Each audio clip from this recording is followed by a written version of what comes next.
Assalamualaikum, Ustadz. Ustadz Ahmad Noroji.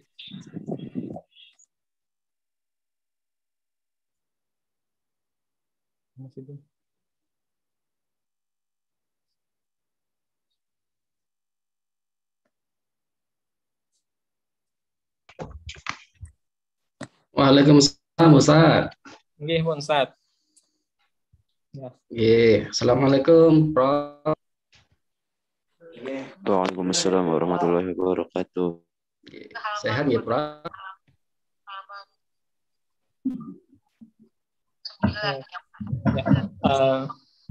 Mungkin langsung saja mulai acara hari ini. Mohon maaf untuk kendala teknisnya, ada miskomunikasi dari panitia tadi. Untuk acara hari ini, webinar pelatihan mandi jenazah COVID, yang mana dilaksanakan dan diselenggarakan oleh kerjasama dari Fakultas Syariah Institut Agama Islam Darussalam Martapura dengan Fakultas Ilmu Agama Islam Universitas Islam Indonesia Yogyakarta. Hari ini pada hari Kamis tanggal 22 April 2021 segera akan kita mulai. Untuk acara pertama di sini pertama akan membuka dengan sholawat dan salam terhadap junjungan Nabi besar dapat dikumpulkan di acara hari ini pada pagi hari ini dalam keadaan sehat walafiat. Kemudian langsung saja masuki acara berikutnya, yang mana acara ini akan dibuka dan diberi sambutan oleh Ibu Dekan Fakultas Syariah. Kepada Ibu Dekan Fakultas Syariah Hajah Luciana SHMPD, langsung saja mempersilahkan. Bismillahirrahmanirrahim. Terima kasih kepada moderator sekaligus MC. Assalamualaikum warahmatullahi wabarakatuh. Alhamdulillahirabbil alamin wassalatu wassalamu ala asrofil anbiya'i wa mursalin sayyidina wa maulana Muhammadin wa ala alihi washabihi ajmain. Yang terhormat Rektor Institut Agama Islam Darussalam Martapura, Bapak Profesor Dr.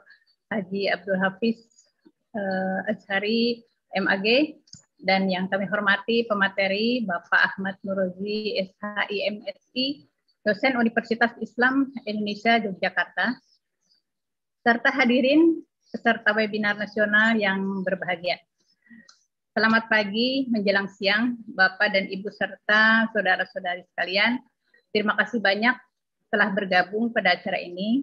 Perkenalkan, nama saya Luciana. Merupakan suatu kehormatan bagi saya untuk berbicara atas nama penyelenggara. Izinkan saya menyambut hangat Bapak, Ibu, serta saudara-saudari sekalian yang hadir dalam webinar nasional ini dengan tema pelatihan pemandian jenazah COVID.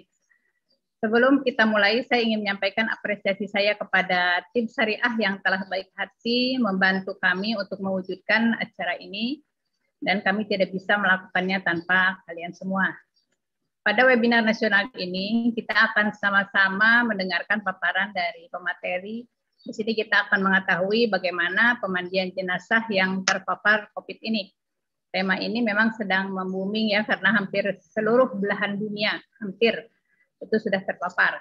Nah, baiklah, untuk mempersingkat waktu, saya kembalikan kepada Ustadz Muhammad Syafiq, SHI MHI, yang dalam hal ini bertindak sebagai moderator, untuk memperkenalkan pembicara tamu kita kepada Anda semua.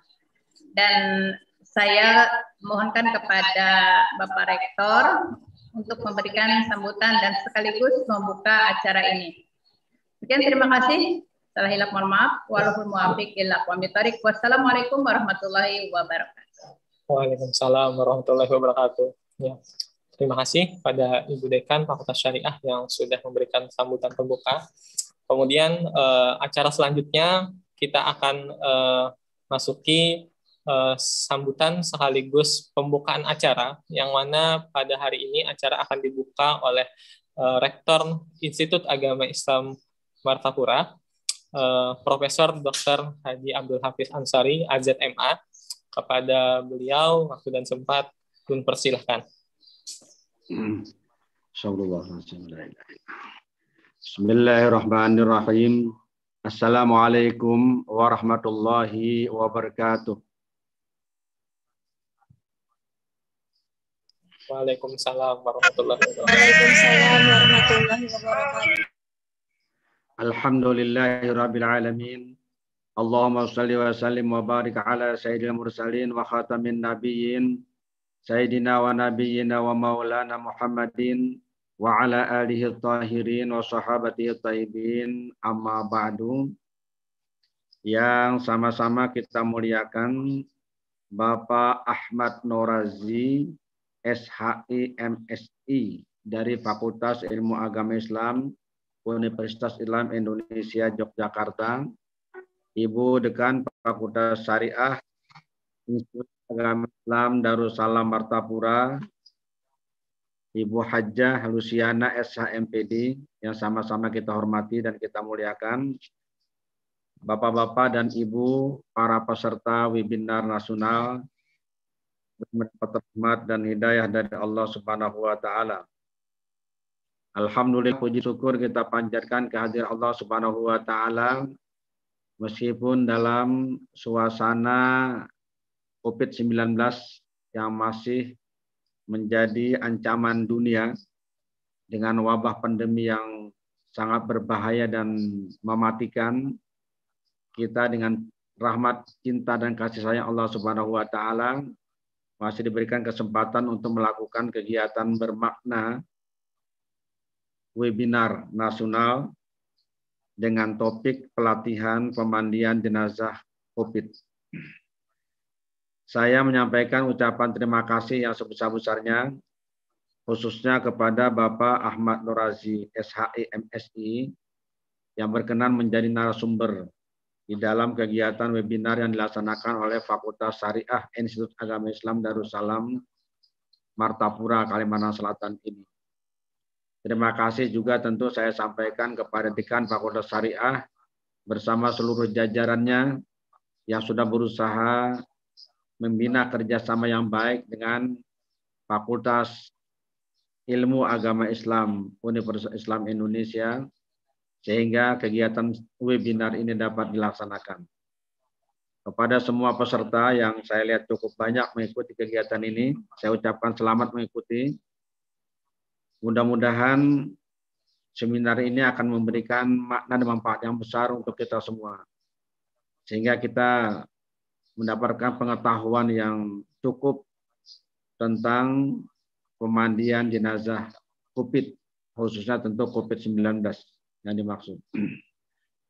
Karena banyak sekali pertanyaan-pertanyaan muncul memang di masyarakat.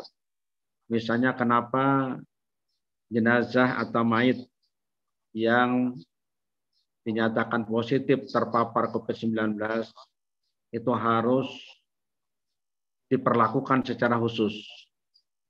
Kenapa dimandikan secara khusus? Kenapa dikapan secara khusus? Kenapa dimakamkan sesegera mungkin? Kenapa pemakamannya juga di tempat yang khusus, tidak dicampur dengan yang lain? Padahal menurut keterangan dari salah seorang juru bicara dulu, Pak Yordianto ya kalau nggak salah namanya, beliau mengatakan sebenarnya virus corona itu tidak menular kepada orang lain melalui mayat, asal diperlakukan dengan baik. Pada sisi yang lain, WHO juga mengatakan virus corona atau COVID itu tidak menular melalui udara, tapi penularan itu melalui droplet ya. Jadi ketika orang berbicara, ketika orang batuk, ketika orang bersin, keluar cairan-cairan yang di dalamnya bermuatan virus COVID-19, yang itu kalau terhirup atau masuk ke saluran pernapasan, masuk ke saluran ketenggorokan lewat mulut, atau juga lewat mata, karena mata punya hubungan dengan saluran pernapasan, terjadilah penularan. Dan tempat lahan perkembangbiakan virus COVID-19 ini yang paling subur itu adalah di saluran pernapasan. Karena itulah maka yang paling dihindari itu adalah jangan sampai droplet itu yang bermuatan virus itu masuk ke saluran pernapasan. Sehingga kita dianjurkan untuk pakai masker. Paling tidak diperkirakan 85% aman apabila maskernya benar dipasang dengan benar.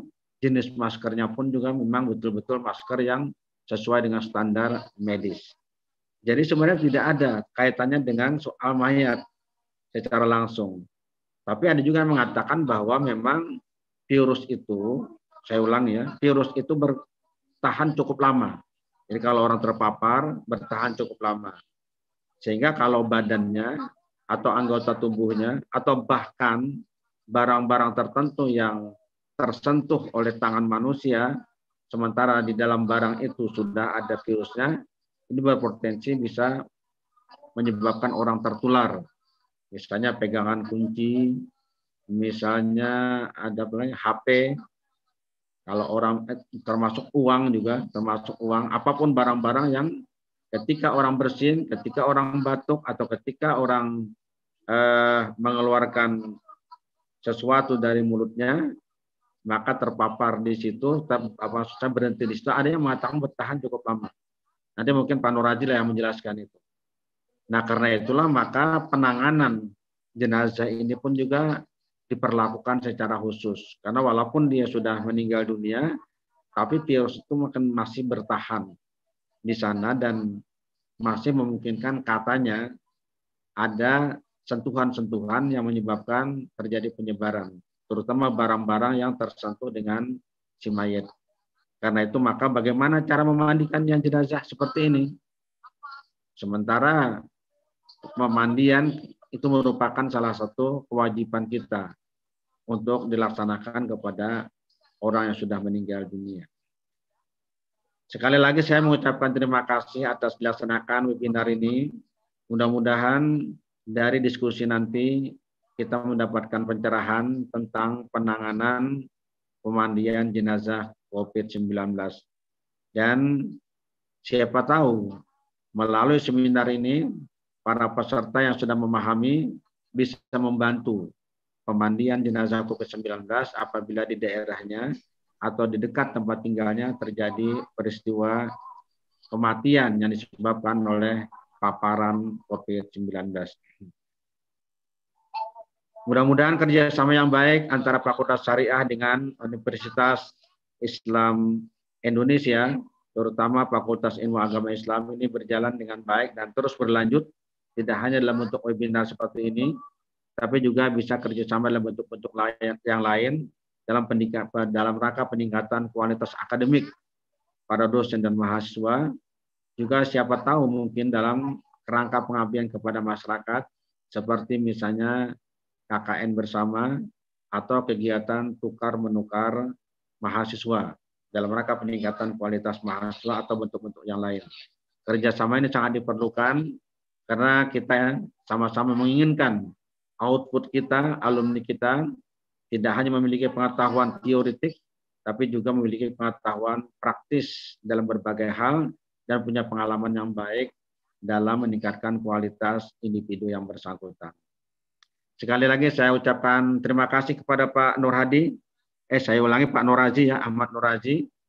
Maaf Pak Nuraji ini kalau salah menyebutnya. Terima kasih. Mudah-mudahan tidak cuma ketemu di webinar, suatu saat nanti datang ke Martapura melihat bagaimana Institut Agama Islam Darussalam. Siapa tahu nanti ada juga saran pendapat yang bisa, bahkan kalau perlu kasih kuliah umum sesekali di Darussalam Martapura, karena ini universitas, saya ulangi, institut satu-satunya yang ada di Kalimantan Selatan yang swasta. Jadi yang swasta, Institut Agama Islam itu hanya ini. Bahkan untuk Kalimantan ini salah satu di antara dua. Satu Kalimantan itu Pak Nurazi hanya dua yang institut. Yang lain itu sekolah tinggi, sekolah tinggi, sekolah tinggi. Dan kita berada di lingkungan pondok pesantren yang tradisional dengan total santri sekitar 13.000 orang. Jadi sumber mahasiswa kita itu kebanyakan dari lingkungan kita sendiri karena jumlah santrinya yang cukup banyak.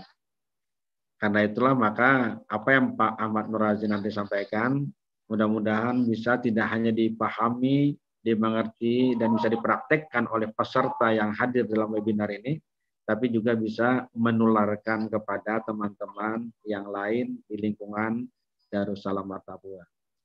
Mohon maaf kalau misalnya ada kekurangan, ada hal-hal yang tidak sepantasnya dilakukan, atau hal-hal yang tidak sempurna. Mudah-mudahan semua kita dalam bulan suci Ramadan ini mendapatkan rahmat dan berkah dari Allah Subhanahu wa Ta'ala, dan webinar ini menjadi salah satu bagian dari ibadah kita kepada Allah.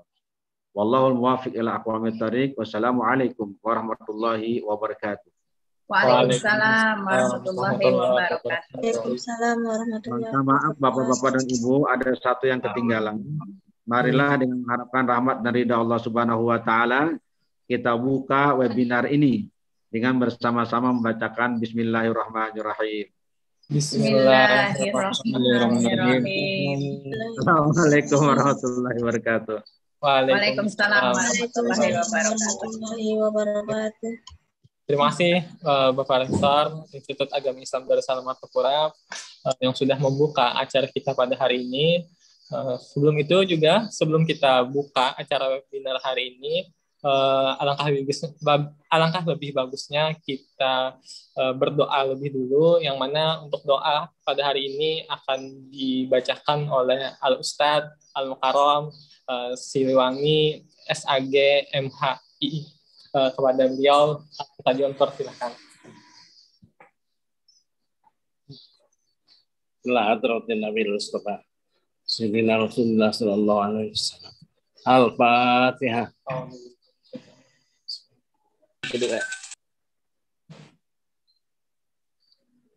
Amin. Bismillahirrahmanirrahim.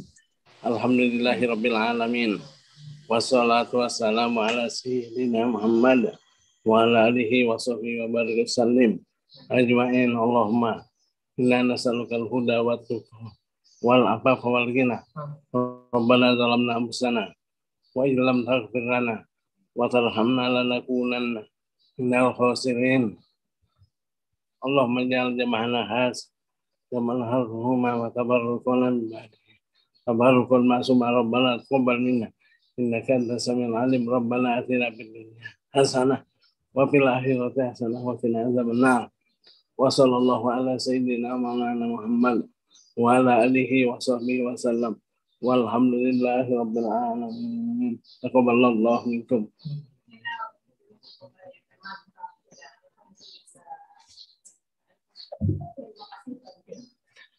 Alhamdulillah, diucapkan terima kasih kepada Al-Ustadz Al-Mukarram Siliwangi SAG MHI yang sudah membacakan doa untuk membuka acara hari ini. Ya, mudah-mudahan dengan dibacakannya doa tadi, acara yang akan kita laksanakan hari ini berjalan dengan lancar, dan atas segala kekurangan dan kehilapan di awal-awal tadi, mohon maaf. Langsung saja akan kita masuki acara inti dari webinar hari ini, yaitu pelatihan pemandian jenazah, yang mana untuk materi hari ini disampaikan oleh Al-Ustadz Ahmad Nuraji, SHI, MSI. Waktu dan tempat, dan persilahkan kepada beliau untuk menyampaikan materi.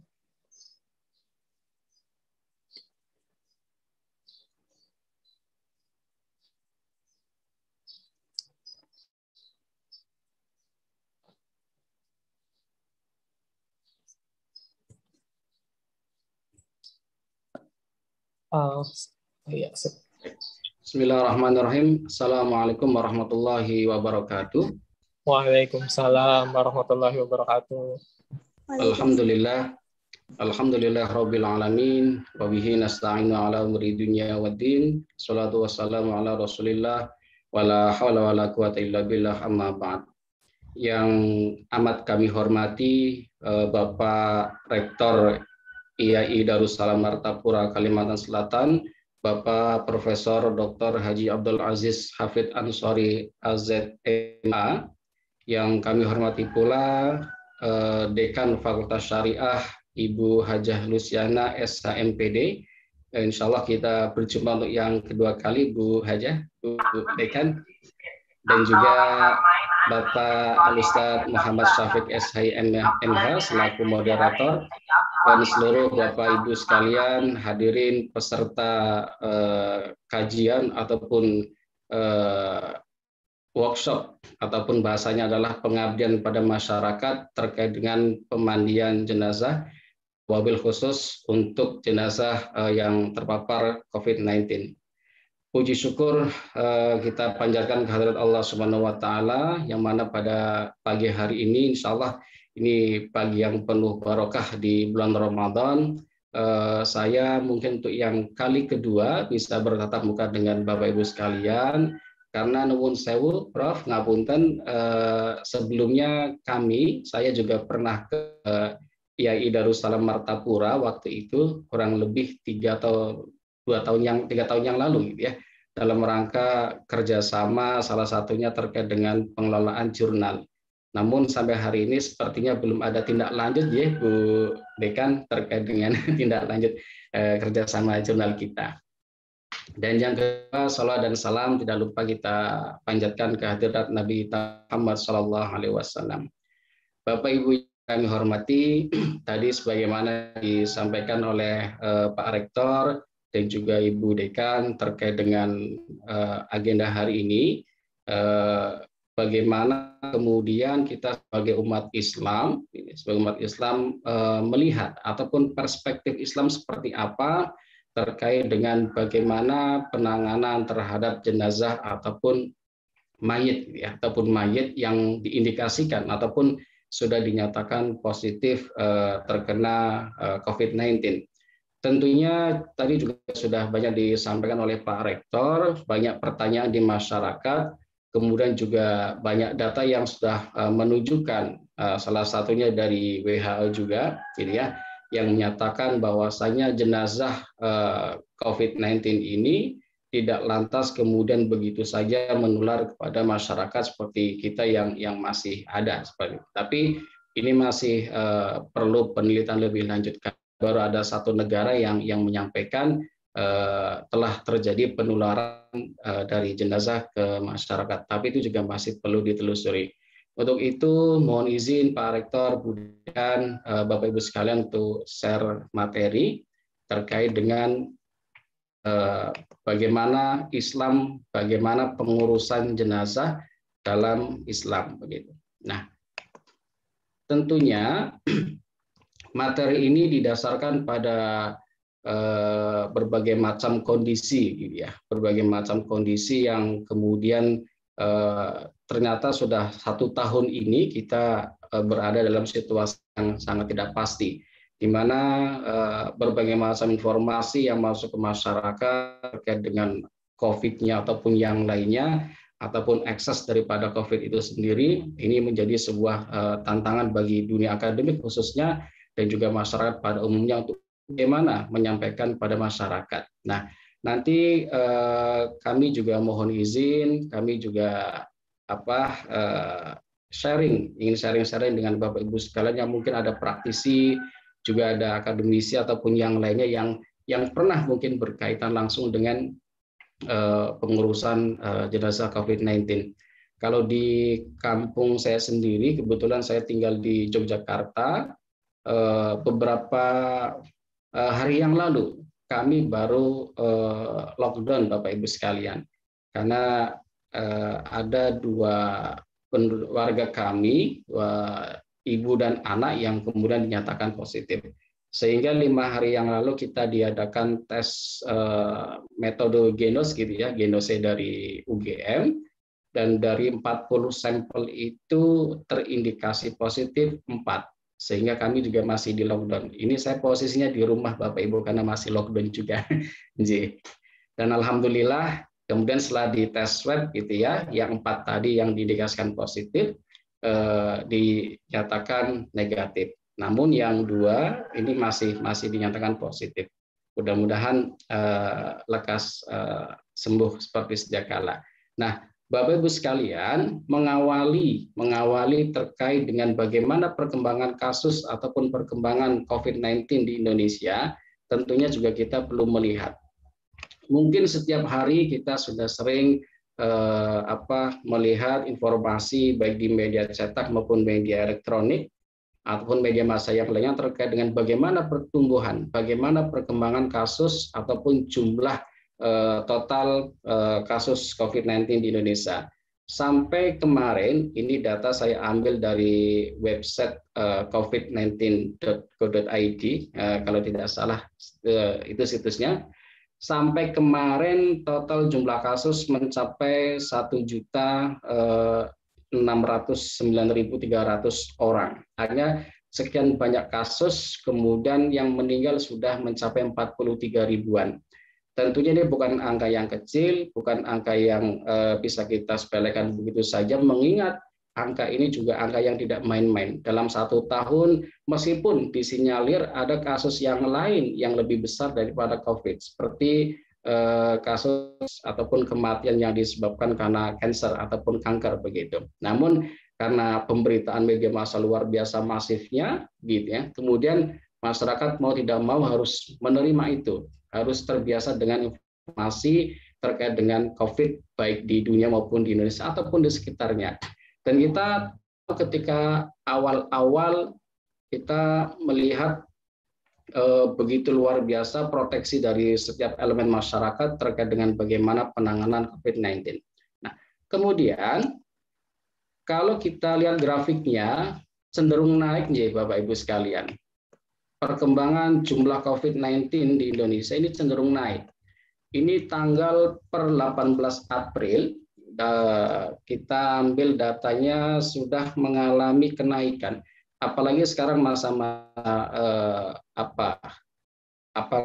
masa-masa Ramadan, kemudian akan ada aktivitas mudik yang kemudian dilarang oleh pemerintah dan sebagainya. Harapannya adalah sebagai tindakan preventif untuk menekan jumlah COVID yang ada di Indonesia, sehingga masyarakat juga nanti dapat melaksanakan ibadah dan aktivitas lainnya dengan baik. Nah, kemudian saya mencoba melihat peta sebaran resiko untuk khususnya adalah wilayah Kalimantan Selatan.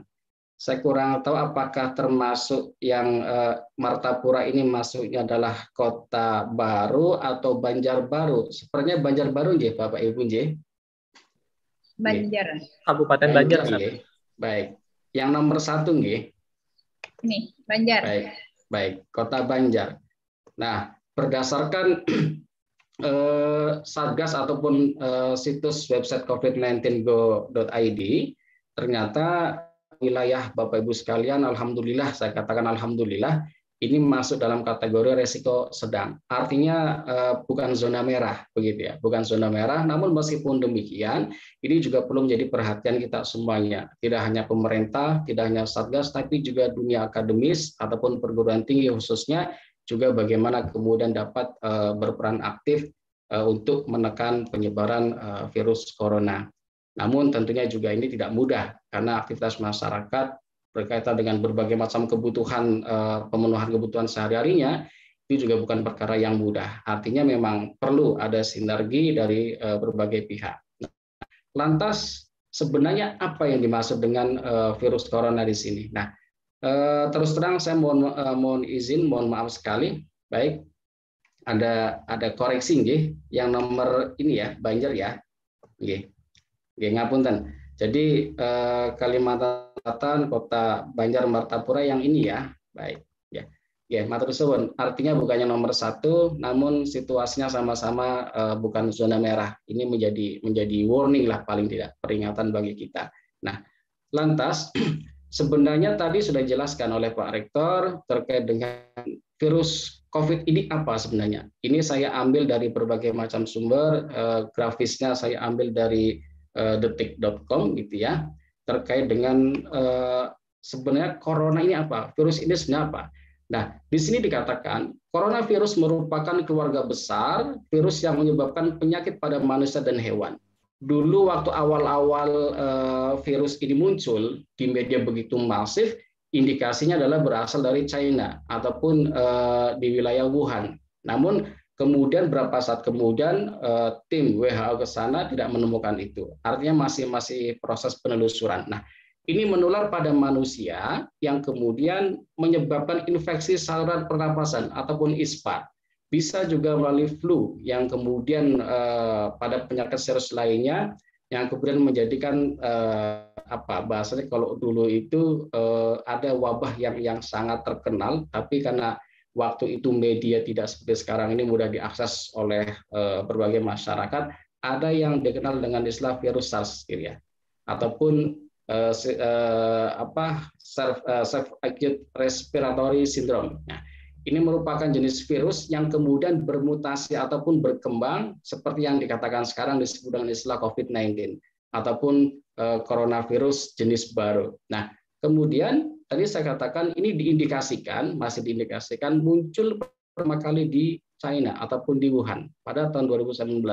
Artinya hampir setahun bahkan lebih gitu ya. Namun negara asal yang diindikasikan menjadi sumber virus ini mereka bisa dikatakan sudah berhasil menangani itu meskipun timbul kembali di beberapa wilayah. Namun khususnya di Indonesia sendiri luar biasa perkembangannya mengingat ada persoalan-persoalan di tengah masyarakat. Lantas bagaimana tadi penyebabnya? Tadi sudah dijelaskan juga oleh Pak Rektor, ada salah satu proses penyebaran virus ini melalui droplet ataupun melalui pernafasan, hidung, kemudian misalkan dahak yang keluar gitu ya. Namun paling banyak adalah melalui udara ataupun pernafasan yang kemudian melahirkan kebijakan menggunakan masker, jaga jarak gitu ya, kemudian cuci tangan dan lain sebagainya. Artinya memang tidak mudah gitu ya, tidak mudah kita melihat bagaimana kemudian kita seperti berperang dengan sesuatu yang tidak nampak ya, tidak kasat mata, namun kita harus melawan di situ. Dan ini bukan perkara yang mudah. Penularannya banyak sekali metodenya dan diindikasikan juga gitu ya. Yang masih jadi pertanyaan tadi adalah apakah jenazah itu kemudian menularkan virus ini? Nah, nanti akan kita bahas lebih dalam lagi. Kemudian bisa juga melalui batuk ataupun bersin. Nah, ini diharapkan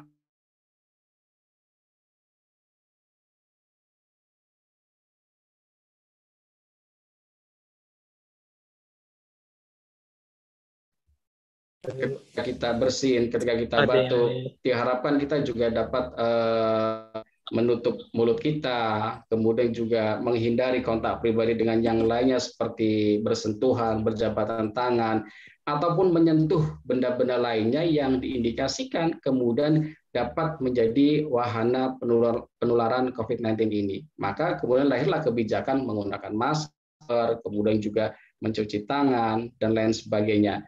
Tentunya ini dalam rangka tindakan preventif, dalam rangka tindakan pencegahan untuk kemudian bagaimana menekan penyebaran virus corona. Kalau dulu ada semacam gerakan lockdown di perkantoran ataupun di tempat-tempat aktivitas masyarakat, namun tidak lama kemudian tadi kita terhalang ataupun kemudian kita ada pemenuhan hajat yang sifatnya adalah kehidupan sehari-hari yang tidak bisa kita hindarkan. Nah, kemudian Bapak Ibu sekalian terkait dengan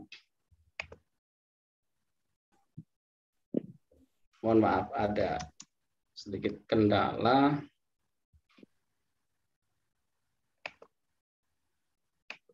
Oke. Nah, bagaimana dengan cara pencegahannya, gitu ya.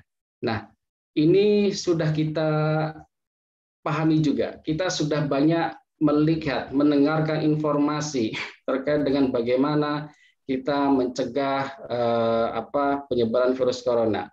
Baik menghindari kontak langsung ataupun kemudian berada dalam satu ruangan yang saling berdekatan dan lain sebagainya. Tentunya ini jadi pertanyaan masyarakat besar. Kenapa kemudian ketika kita sebagai umat Islam khususnya kita beribadah harus jaga jarak segala macam, sementara di tempat keramaian, di fasilitas umum, kendaraan, gitu ya, di mal-mal itu sekarang situasinya sudah seperti biasa meskipun mereka pakai masker. Namun kemudian kenapa di masjid ini kok tetap harus jaga jarak padahal perintahnya jelas gitu kan, sawu sufufakum fa inna taswiyata sufufi min tamamis shalah. Perintahnya seperti itu. Namun ya tadi kita masih berharap gitu ya, masih berharap ini segera selesai. Namun kita dalam rangka ikhtiar untuk kemudian mencegah tadi adanya menjaga jarak dan lain sebagainya. Nah, kemudian Bapak Ibu sekalian, contoh kasus yang kemudian banyak berkembang di masyarakat. Nah, sebagaimana misalkan dilansir di Detikcom di sini, geger jenazah suspek corona menggunakan daster dalam kafan. Pertanyaannya, jangan-jangan ini nggak dimandikan, jangan-jangan jenazahnya nggak diurus sebagaimana ketentuan syariat begitu, ataupun syariat Islam. Kemudian juga muncul kasus nakes ataupun tenaga kesehatan pria lawan jenis memandikan jenazah COVID-19 ya yang berlawanan jenis, yaitu jenisnya kelamin wanita. Lantas bagaimana hukumnya? Kasus ini masih sampai masuk ke dalam dunia hukum gitu ya, masuk ke peradilan, namun kemudian dihentikan oleh kejaksaan. Ada kasus yang lain. Ini yang tadi saya katakan masih berdaster, tidak kemudian dikafani. Apakah sudah dimandikan atau belum, itu juga masih jadi pertanyaan. Namun kemudian warga masyarakat nekat membuka itu, ditemukan kondisinya seperti ini. Ada juga reaksi masyarakat yang mungkin dianggap berlebihan ketika ada salah satu saudaranya, keluarganya yang dinyatakan positif COVID-19, kemudian dibawa pulang paksa, baik yang masih dalam kondisi hidup ataupun dalam kondisi meninggal. Ini banyak kasus, termasuk di wilayah saya dari Tegal, Brebes begitu. Itu juga terjadi hal yang demikian. Masyarakat berbondong-bondong ramai menjemput paksa pasien yang dinyatakan positif COVID-19. Karena banyak isu yang beredar di masyarakat, adanya tanda kutip begitu ya, persoalan finansial ataupun ada proyek-proyek tertentu yang diindikasikan sampai ke situ. Namun kemudian itu dinyatakan sebagai hoax ataupun berita bohong terkait dengan kepentingan ekonomi di situ. Nah, kemudian berbagai macam kasus yang lainnya, yang ini tentunya menguras energi kita sebagai akademisi, sebagai masyarakat, ataupun sebagai praktisi, dan juga tentunya lembaga-lembaga yang lain terkait dengan bagaimana seharusnya kami harus seperti apa. Pemerintah sudah berusaha semaksimal mungkin, Satgas sudah berusaha semaksimal mungkin, tetapi ada faktor apa kemudian kok masih banyak kasus-kasus yang lainnya. Seakan-akan sekarang masyarakat tidak percaya dengan Satgas COVID, masyarakat tidak percaya dengan adanya COVID, bahkan mengatakan COVID itu tidak ada dan lain sebagainya. Ya. Tapi ya ini dilematis ya, ini dilema di tengah masyarakat kita terkait dengan bagaimana kita sebagai masyarakat yang beragama, kita melihat apakah betul COVID ini ada, apakah betul penanganannya harus seperti itu, apakah betul kemudian tidak perlu dimandikan, apakah betul kemudian jenazah COVID itu pemandiannya bisa diganti dengan semprotan disinfektan. Nah, itu banyak pertanyaan-pertanyaan seperti itu. Ya, maka perlu ada sebuah pemahaman bersama terkait dengan tadi yang disampaikan oleh Bapak Rektor. Apakah kemudian, gitu ya, apakah kemudian COVID-19 ini bisa menular melalui jenazah? Nah, data menunjukkan, ya, menurut WHO, bahwasanya tidak ada, belum ditemukan kasus yang menyatakan atau yang dinyatakan penularan virus corona ini dari jenazah ke manusia. Ya, jadi sampai hari ini belum ada. Lantas kemudian masyarakat menolak itu, masyarakat menentang. Terus kenapa kemudian kok saudara kami diperlakukan sedemikian rupa? Gitu ya. Ada yang dinyatakan tidak dimandikan, ada yang tidak dikafani, langsung dibungkus plastik segala macam. Bahkan untuk menyolatkan bertakziah pun tidak bisa. Dan saya sendiri menyaksikan hal itu.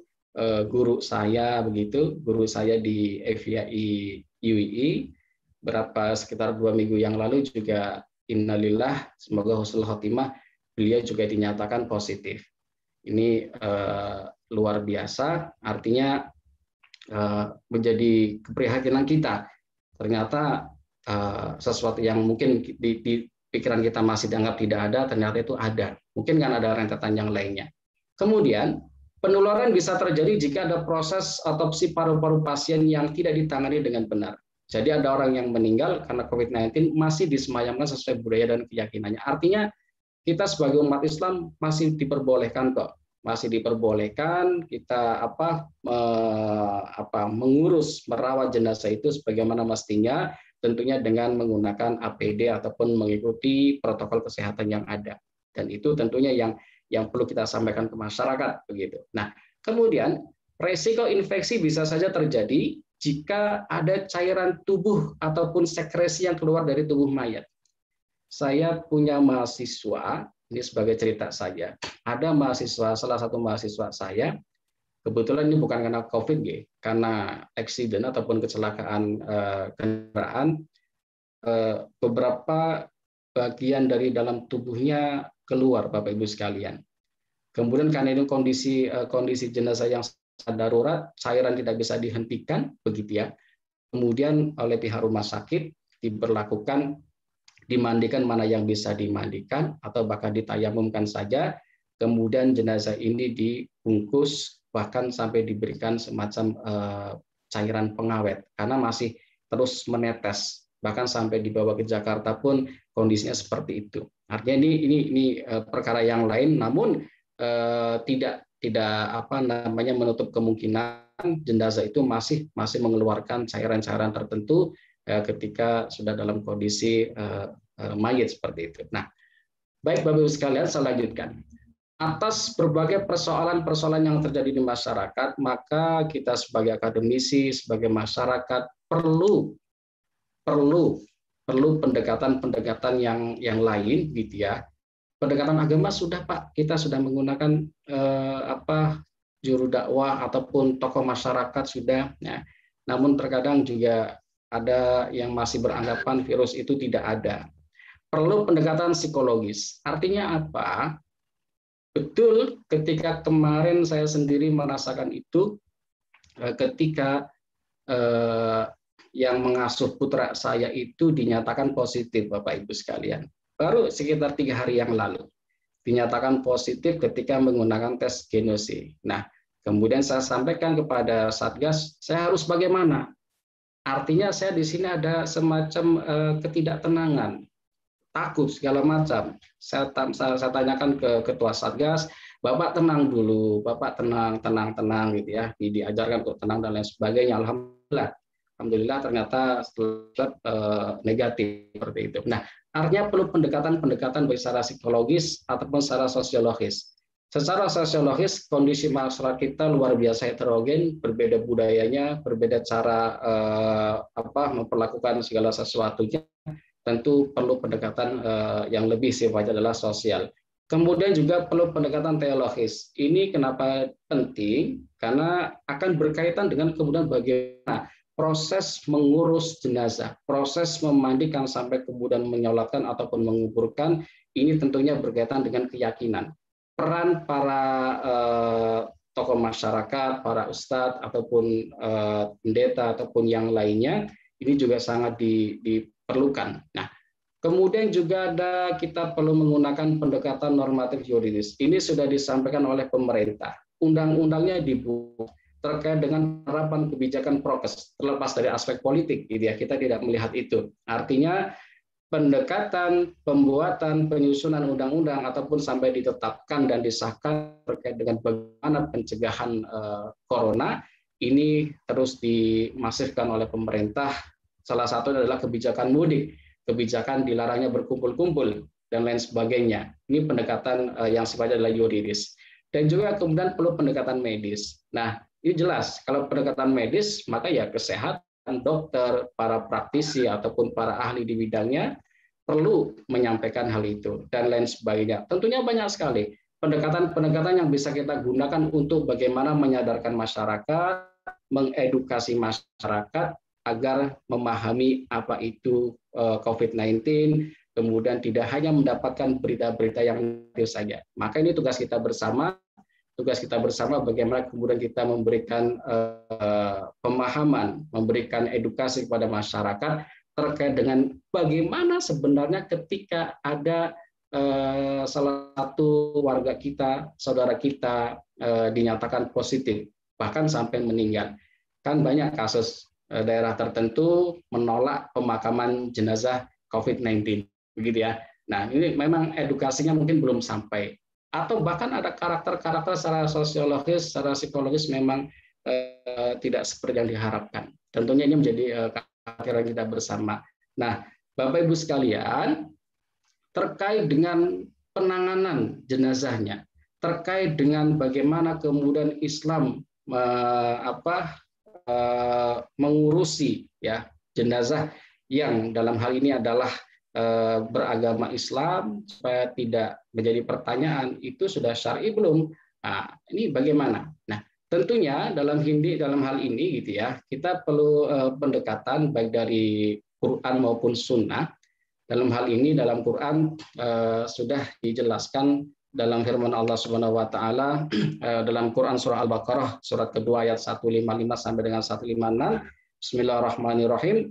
وَلَنَبْلُوَنَّكُمْ بِشَيْءٍ مِنَ الْخَوْفِ وَالْجُوعِ وَنَقْصٍ مِنَ الْأَمْوَالِ وَالْأَنْفُسِ وَالثَّمَرَاتِ وَبَشِّرِ الصَّابِرِينَ الَّذِينَ إِذَا أَصَابَتْهُم مُّصِيبَةٌ قَالُوا إِنَّا لِلَّهِ وَإِنَّا إِلَيْهِ رَاجِعُونَ.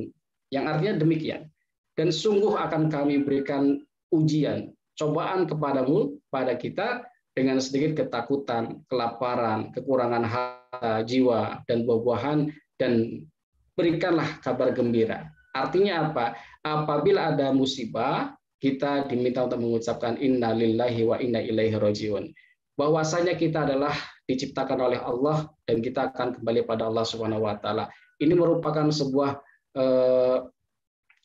kalamullah yang kemudian bertujuan untuk mengingatkan manusia bahwasanya manusia tidak akan terlepas dari namanya ujian. Selama kita hidup di situ ada cobaan.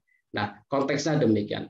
Kemudian dalam Quran surah yang lain juga demikian, artinya wabah corona ini dinyatakan sebagai musibah ataupun sebagai ujian. Nah, kemudian dalam hadis yang lain juga disebutkan, ini sudah sangat masyhur, sudah sangat sering kita dengarkan, bahwasanya ketika ada sebuah wabah atau disebut dengan taun, begitu, kita diminta untuk keluar, dari sebuah kawasan tersebut. Nah, ini sebuah anjuran. Bahwasanya Islam juga sudah mengatur hal itu. Islam sudah mengajarkan bagaimana ketika kita berada dalam situasi pandemi ataupun dalam kondisi wabah ataupun yang lainnya. Artinya Islam tidak kemudian bahasanya adalah alergi dengan perkara yang demikian. Islam sudah mengajarkan. Namun secara detail perlu pendekatan yang lain, baik seperti dari aspek medis. Nah, lantas juga kita perlu memberikan pemahaman kepada masyarakat dalam konteks pendekatan al-aqlu di situ. Pendekatan pemahaman. Nah, ini pendekatan adalah kaidah fikih. Nah, beberapa kaidah yang bisa kita jadikan dasar, yang bisa kita gunakan ketika bagaimana kemudian kita menangani, kita mengurus jenazah COVID-19 ini.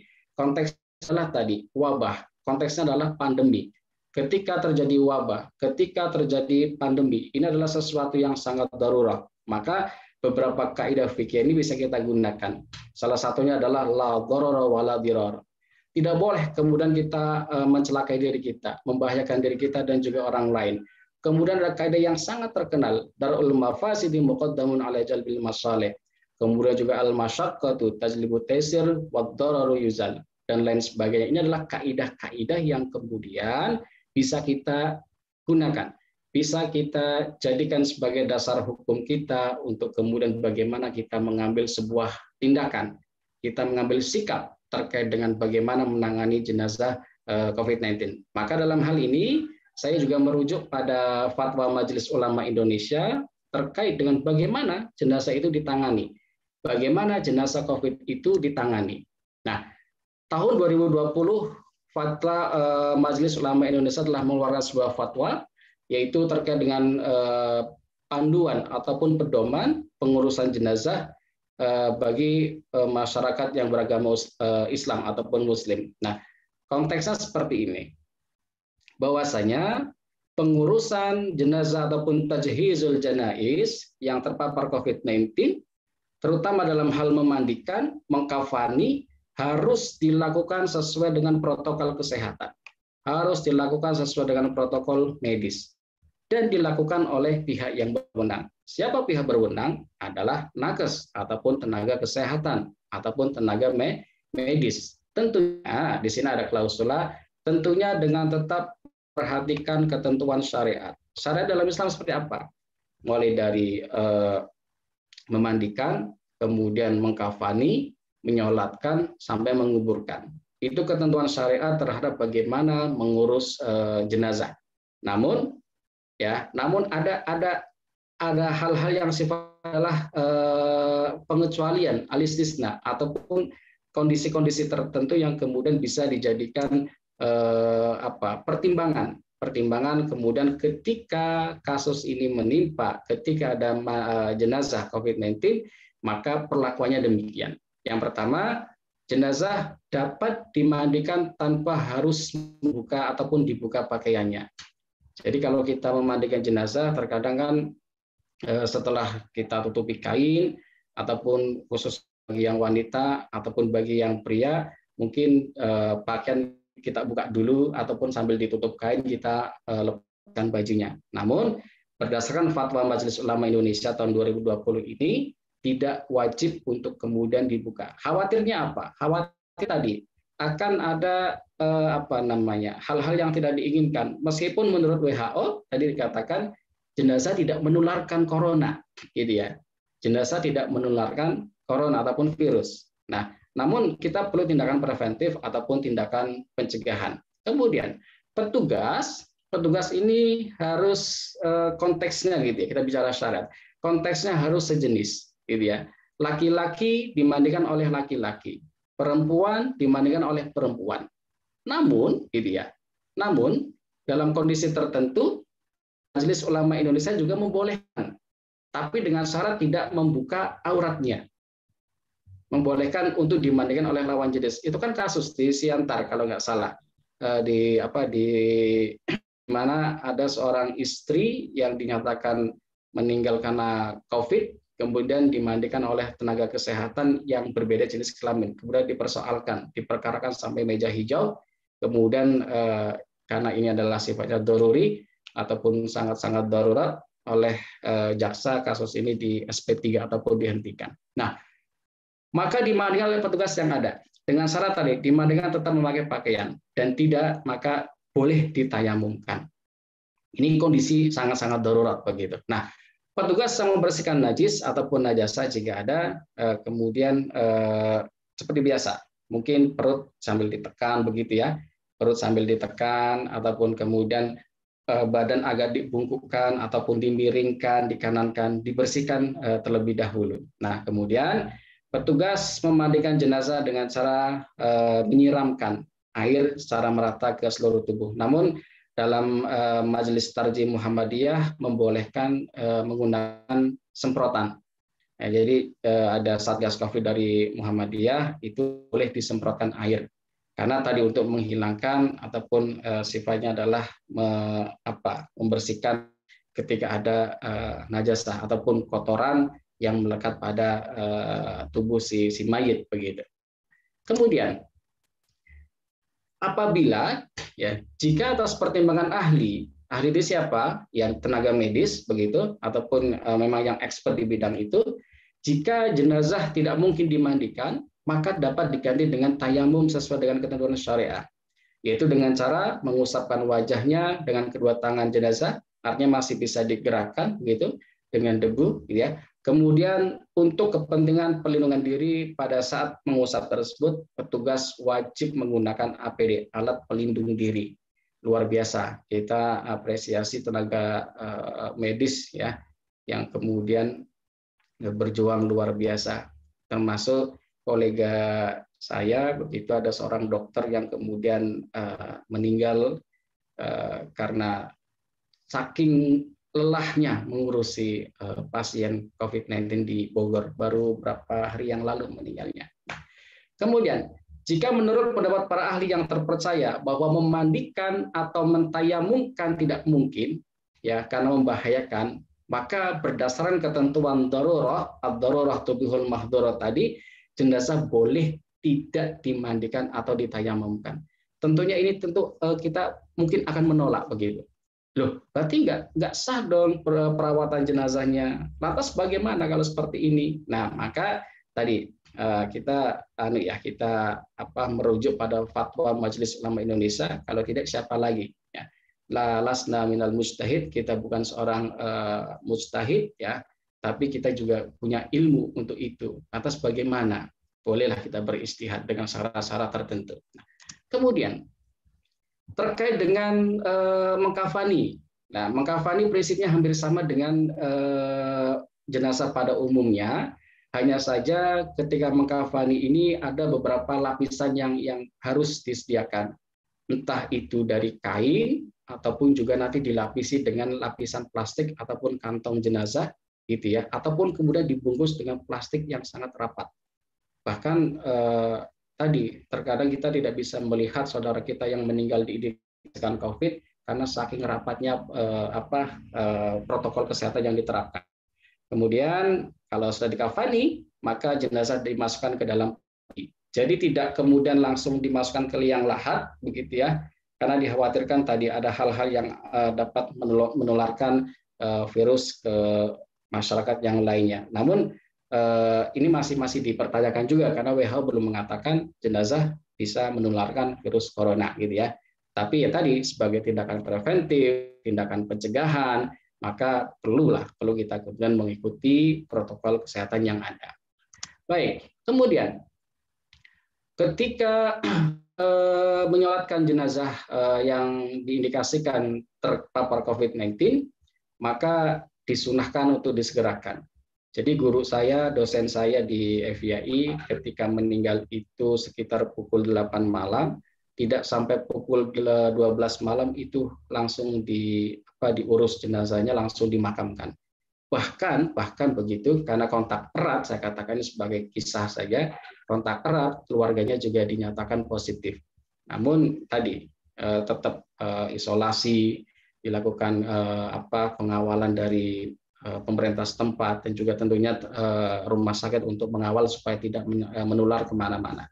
Kemudian dilakukan di tempat yang aman dari penularan COVID-19, seperti halnya kemudian di pemakaman yang khusus, gitu ya, ataupun di tempat pemakaman yang disetujui oleh keluarga dan juga tentunya masyarakat tidak boleh menolak itu. Kemudian dilakukan oleh umat Islam secara langsung ataupun hadiran minimal 1 orang, dan jika tidak mungkin maka bisa disolatkan ketika jenazah sudah masuk ke dalam liang lahat dan kita dalam konteks adalah sholat gaib. Dan ini dinyatakan boleh oleh MUI, artinya kita tidak harus menyolatkan di hadapannya. Bahkan ketika guru saya tadi meninggal itu, masyarakat yang ingin menyolatkan jenazah tetap di dalam mobil ambulans. Tetap di dalam mobil ambulans, masyarakat menyolatkan, tapi dalam waktu yang sangat cepat, karena memang diharapkan tidak terjadi hal-hal yang tidak diinginkan. Kemudian tentunya pihak yang menyolatkan wajib menjaga diri dari penularan COVID-19. Masyarakat biasanya minimal pakai masker, jaga jarak, gitu ya. Jaraknya pun dari mobil kereta jenazah tadi cukup jauh, karena tadi tindakan antisipasif ataupun tindakan preventif untuk mengurangi terjadinya hal-hal yang tidak diinginkan. Kemudian proses penguburannya ini juga tentunya tidak jauh berbeda dengan proses pemakaman jenazah pada umumnya, tapi lagi-lagi tetap mengikuti protokol kesehatan, begitu ya. Bahkan dikatakan ya bisa dimasukkan langsung dengan petinya, gitu ya, tanpa kemudian membuka peti, membuka plastik, apalagi muka jenazahnya itu kayaknya dibuka dihadapkan ke kiblat begitu, itu juga tidak perlu karena kondisinya sangat darurat. Kemudian juga proses penguburannya ini bisa dilakukan satu liang, satu kubur itu untuk beberapa jenazah ya. Ini diatur dalam fatwa MUI tahun 2004 nomor 34 terkait dengan pengurusan jenazah dalam kondisi yang sangat darurat. Artinya boleh ditumpuk. Ditumpuk dalam artian bukan seperti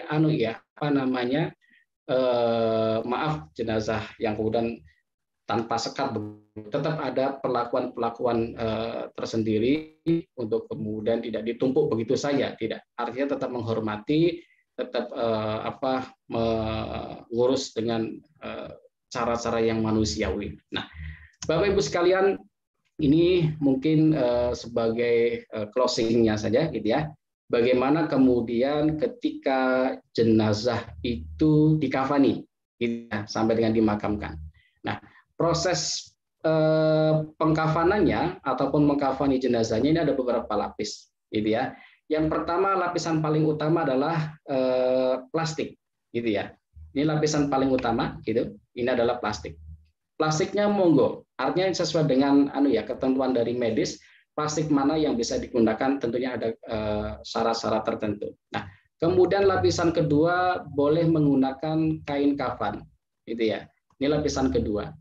Kemudian dilapisi lagi dengan plastik, ya. Dilapisi lagi dengan plastik, kemudian dimasukkan ke kantong jenazah dan juga kemudian dimasukkan ke dalam peti yang anti air ataupun kemudian tidak dapat dimasuki air dan juga tentunya kedap udara. Nah, lapisan-lapisan ini setelah dimasukkan ke dalam peti, kemudian disemprot dan lain sebagainya, begitu, sampai dengan kemudian dimakamkan bersama petinya. Tentunya kita sebagai umat Islam melihat ini bisa dikatakan koyok berlebihan begitu ya. Kok sebegitunya begitu. Saya kira juga ya perlu pemahaman, perlu pendekatan fikih, perlu pendekatan yang lainnya, psikologis, sosiologis ataupun pendekatan-pendekatan yang lain untuk memberikan pemahaman kepada masyarakat sehingga masyarakat dapat menerima dan memahami dengan legowo terkait dengan proses pengurusan jenazah COVID-19 ini. Nah, terakhir Bapak Ibu sekalian, ini fatwa terkait dengan tadi jenazah itu boleh tidak dimandikan, ya, artinya bisa langsung kemudian disolatkan ataupun sholatnya pun bisa dilakukan secara gaib begitu, ya. Kemudian juga boleh dimandikan antar lawan jenis dan juga kemudian boleh dalam satu liang kubur itu beberapa jenazah.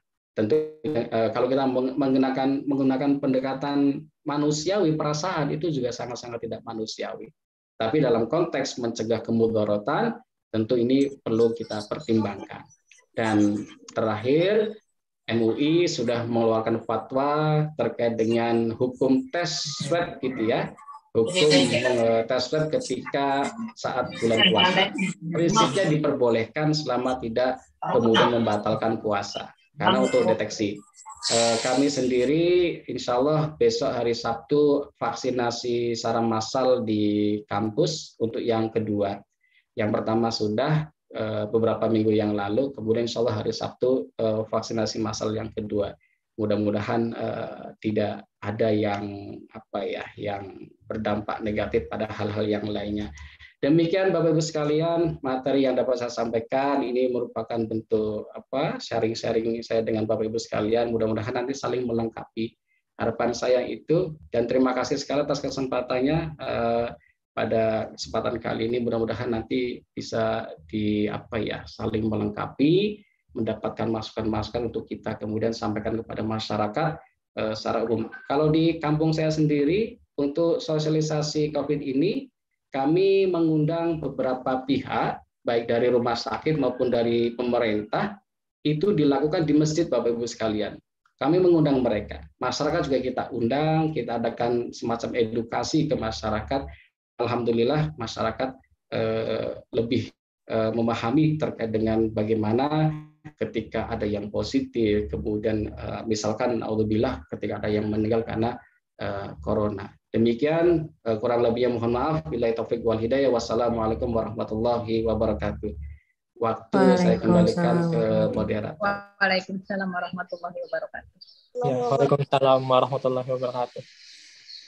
Terima kasih kepada pemateri, ada Bapak Ahmad Nuraji yang sudah memaparkan materi kita hari ini tentang pengurusan jenazah yang COVID. Kemudian selanjutnya untuk sesi berikutnya yaitu sesi diskusi. Persilahkan mungkin berapa pertanyaan Pak? 3 atau 5? iya, 3 atau 5 kepada para peserta yang berminat ingin bertanya, silahkan raise hand dulu. Nanti akan ulun tunjuk siapa orangnya. Raise hand maksudnya angkat tangan dulu. Oh iya, kalau ada Abdillah di situ yang ingin bertanya, siapa lagi? Ada Agus Salim Jumaidi.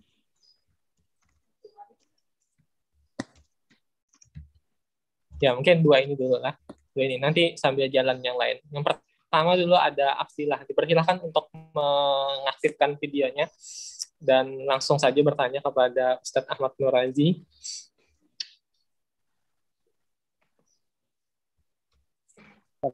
Abdillah? Iya. Salah pencet, Pak. Oh, salah pencet ya. Kalau itu Agus Salim Jumaidi, silakan Agus Salim Jumaidi. Ya, Bismillahirrahmanirrahim. Terima kasih kepada moderator yang telah memberikan izin kepada ulun untuk bertanya. Saya mau bertanya, dapatkah COVID ini menular melalui binatang peliharaan maksudnya, Pak? Misal kucing atau binatang-binatang yang ada di rumah, gitu nah. Ya, bisa dipahami. Itu saja pertanyaannya? Gitu saja. Iya, terima kasih kepada Agus Salim Jumaidi yang sudah bertanya. Apakah ada yang lain yang ingin bertanya? Dipersilahkan. Kalau ada Muhammad Hasan di sini, silakan Muhammad Hasan. Baik, Assalamualaikum warahmatullahi wabarakatuh. Waalaikumsalam. Ya, terima kasih kepada moderator yang sudah memberikan saya tempat dan waktu untuk bertanya. Jadi saya ingin bertanya, kan di Indonesia ini agama yang mayoritas ialah agama Islam, Pak. Jadi pertanyaan saya, bagaimana hukumnya jenazah yang dibuat ke liang kubur beserta petinya, namun tidak jenazahnya itu tidak dihadapkan ke kiblat, Pak. Bagaimana itu hukumnya, Pak? Sekian dari saya, Pak. Terima kasih atas perhatiannya. Assalamualaikum warahmatullahi wabarakatuh. Waalaikumsalam. Baik, ulun bantu luruskan pertanyaan Muhammad Hasan tadi, bagaimana hukumnya mayit yang bukan beragama Islam lah, yang dikuburkan tidak menghadap kiblat. Mayit yang beragama Islam. Oh, mayat yang beragama Islam dikuburkan tidak menghadap kiblat. Oh, iya. Ya. Ya, terima kasih untuk pertanyaannya. Ada lagi mungkin? Ada lagi satu perempuan nih, mewakili perempuan. Ada Agnes Aisyah Amini, dipersilakan. Apakah ini Pak, jenazah COVID ini kan nggak ada di zaman Rasulullah atau para sahabat, itu kan fikih kontemporer. Terus landasan hukum atau sumber hukum mengenai tata caranya dari fatwa ulama itu dari mana gitu? Kedengaran ya, Pak? Kedengaran. Ya. Itu aja pertanyaannya. Ya. Landasan hukum atau apa sih sumber hukum mengenai tata cara? Oke, ya, bisa dipahami. Terima kasih. Ya, untuk sesi pertama mungkin dibatasi 3 orang penanya dulu. Akan kita lanjutkan kepada pemateri untuk menanggapi beberapa pertanyaan tadi. Ada 3 orang penanya, ada Agus Salim Jumaidi, kemudian ada Muhammad Hasan, sama Agnes Aisyah Amini. Untuk pemateri kita, apakah langsung saja ingin menjawab? Baik, Ustaz. Terima kasih Ustaz Syafiq selaku moderator dan juga teman-teman ya, saya panggil teman-teman saja, teman-teman mahasiswa khususnya, ataupun juga Bapak Ibu sekalian atas atensinya. Yang pertama dari Saudara Agus Salim Jumaidi, bertanya, apakah COVID ini dapat menular melalui hewan ataupun binatang pemeliharaan, begitu ya? Tentunya yang pertama saya sampaikan dalam hal ini saya pribadi bukan ahli kesehatan begitu ya. Tentunya saya akan melihat dari perspektif yang lain, dari sudut pandang yang lain, yaitu konteksnya adalah dalam konteks fikih ataupun syariah begitu. Nah, sebagaimana kita ketahui, ketika wabah ini muncul pertama kali yang diindikasikan dari Wuhan, China, itu kan diindikasikan dari pola makan, pola hidup masyarakat yang suka mengkonsumsi kelelawar begitu, ya. Namun kemudian indikasi itu tidak ditemukan, bahkan lebih mengarah pada macam-macam, ada konspirasi, ada segala macam. Yang jelas ini adalah sesuatu yang ilmiah begitu, bisa dipertanggungjawabkan. Namun dari penelitian tersebut begitu ya, berkesimpulan tadi juga sudah disampaikan bahwasanya COVID-19 ini tidak menular melalui hewan, tetapi lebih banyak begitu diindikasikan melalui droplet ataupun sebaran melalui udara begitu. Kita misalkan saling dalam sebuah majelis, kita dalam sebuah perkumpulan, kita tidak menggunakan masker, kita mungkin saling berinteraksi, kita mungkin berjabat tangan, bersentuhan ataupun yang lain sebagainya. Itulah yang diindikasikan penularan COVID-19 ini melalui bukan hewan peliharaan gitu ya, tetapi melalui transmisi yang lain ataupun dalam konteks adalah penyebaran udara. Begitu Mas Agus. Namun dalam perspektif yang lain kita melihat begitu ya, dalam konteks misalkan kita dalam konteksnya adalah konteks sosiologis begitu. Kita ini manusia makhluk sosial gitu. Makhluk sosial yang kemudian tidak bisa lepas satu sama lain. Terkadang ya tadi gitu ya, kita ada perasaan tidak enak segala macam, harus mengikuti sebuah ketentuan di lokasi tertentu, sehingga sangat-sangat mungkin kita bisa tertular hal-hal yang tidak kita ketahui. Artinya sejauh ini belum ditemukan penyebaran virus corona ini melalui hewan pemeliharaan. Itu yang pertama. Kemudian ke pertanyaan selanjutnya, nanti kita diskusikan saja. Saudara Muhammad Hasan, kita di Indonesia adalah negara yang mayoritas beragama Islam. Lantas bagaimana kemudian jika ada jenazah ataupun mayit yang beragama Islam namun tidak dihadapkan pada kiblat? Perintahnya jelas gitu ya. Perintahnya jelas, fawali wajhaka syatral masjidil haram. Itu konteksnya ketika sholat begitu. Ketika konteksnya dalam keadaan sholat. Namun bagaimana Pak ketika kemudian jenazah ini tidak dihadapkan pada kiblat? Nah, dalam kondisi-kondisi tertentu, ya dalam kondisi-kondisi tertentu, misalkan gitu ya, ketika ada bencana, misalkan, ketika ada bencana kemudian jenazah itu tidak diketahui, misalkan ditemukan berapa tahun kemudian dalam posisi yang tidak menghadap ke kiblat, misalkan. Lantas bagaimana menghukuminya, Pak? Nah, dalam konteks yang demikian berlakulah hukum hukum asal gitu ya. Dalam konteks fikih adalah aslu fil asal ibahah begitu. Segala sesuatu pada prinsipnya awalnya adalah boleh begitu, boleh-boleh saja gitu ya. Apapun itu konteksnya boleh ya. Hatta dalil ala tahrimiha, sampai kemudian ada dalil yang betul-betul mengharamkannya. Nah, terkait dengan peristiwa jenazah yang kemudian tidak dihadapkan pada kiblat dalam kondisi-kondisi tertentu gitu ya, misalkan tidak diketahui ataupun masyarakatnya tidak mengetahui cara mengurus jenazah gitu ya. Kalau sudah dalam kondisi yang tidak ada pengetahuan, maka itu juga dihukumi tidak masalah begitu, boleh-boleh saja. Namun ketika pengetahuan sudah sampai gitu ya, dasar hukumnya sudah jelas, dalilnya juga sudah jelas, itu wajib untuk kemudian dihadapkan pada kiblat. Tentunya mengacu juga pada fatwa Majelis Ulama Indonesia terkait dengan tadi, khususnya jenazah COVID-19. Misalkan maaf begini, jenazahnya banyak sekali ini, kita tidak sanggup dalam satu waktu seperti yang tadi pagi saya dapatkan beritanya. Beritanya judulnya menarik, tsunami corona di India. Di India hari ini luar biasa, gitu ya. Hampir semuanya, gitu ya, rumah sakit sampai satu bed itu dijadikan untuk beberapa orang yang sama-sama positif, begitu. Itu di India, ya. Jadi Kalau misalkan ia kemudian meninggal gitu, meninggal semuanya, kalau diurus satu-satu memakan waktu dan lain sebagainya, tenaga kesehatannya juga terbatas, maka ada sebuah tindakan yang sangat darurat begitu, yang sangat-sangat dalam kondisi mau gimana lagi kalau nggak dikerjakan seperti ini nanti akan menimbulkan kemudaratan gitu kan. Maka diperlakukan jenazah itu dikumpulkan dalam satu liang gitu ya.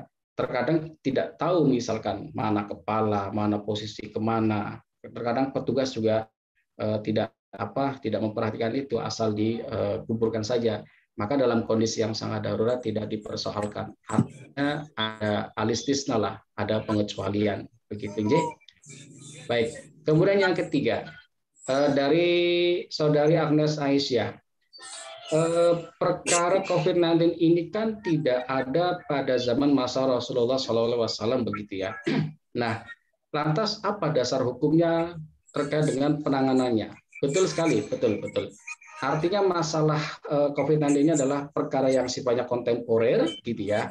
Maka perlu pendekatan pendekatan yang kita sesuaikan juga. Artinya begini, tadi sudah kita sampaikan ya terkait dengan hadis yang mengatakan apabila dalam sebuah kondisi taun wabah pandemi, gitu ya, maka kita salah satu bentuk antisipasinya adalah dengan jangan keluar dari daerah tersebut atau bahkan harus meninggalkan daerah tersebut.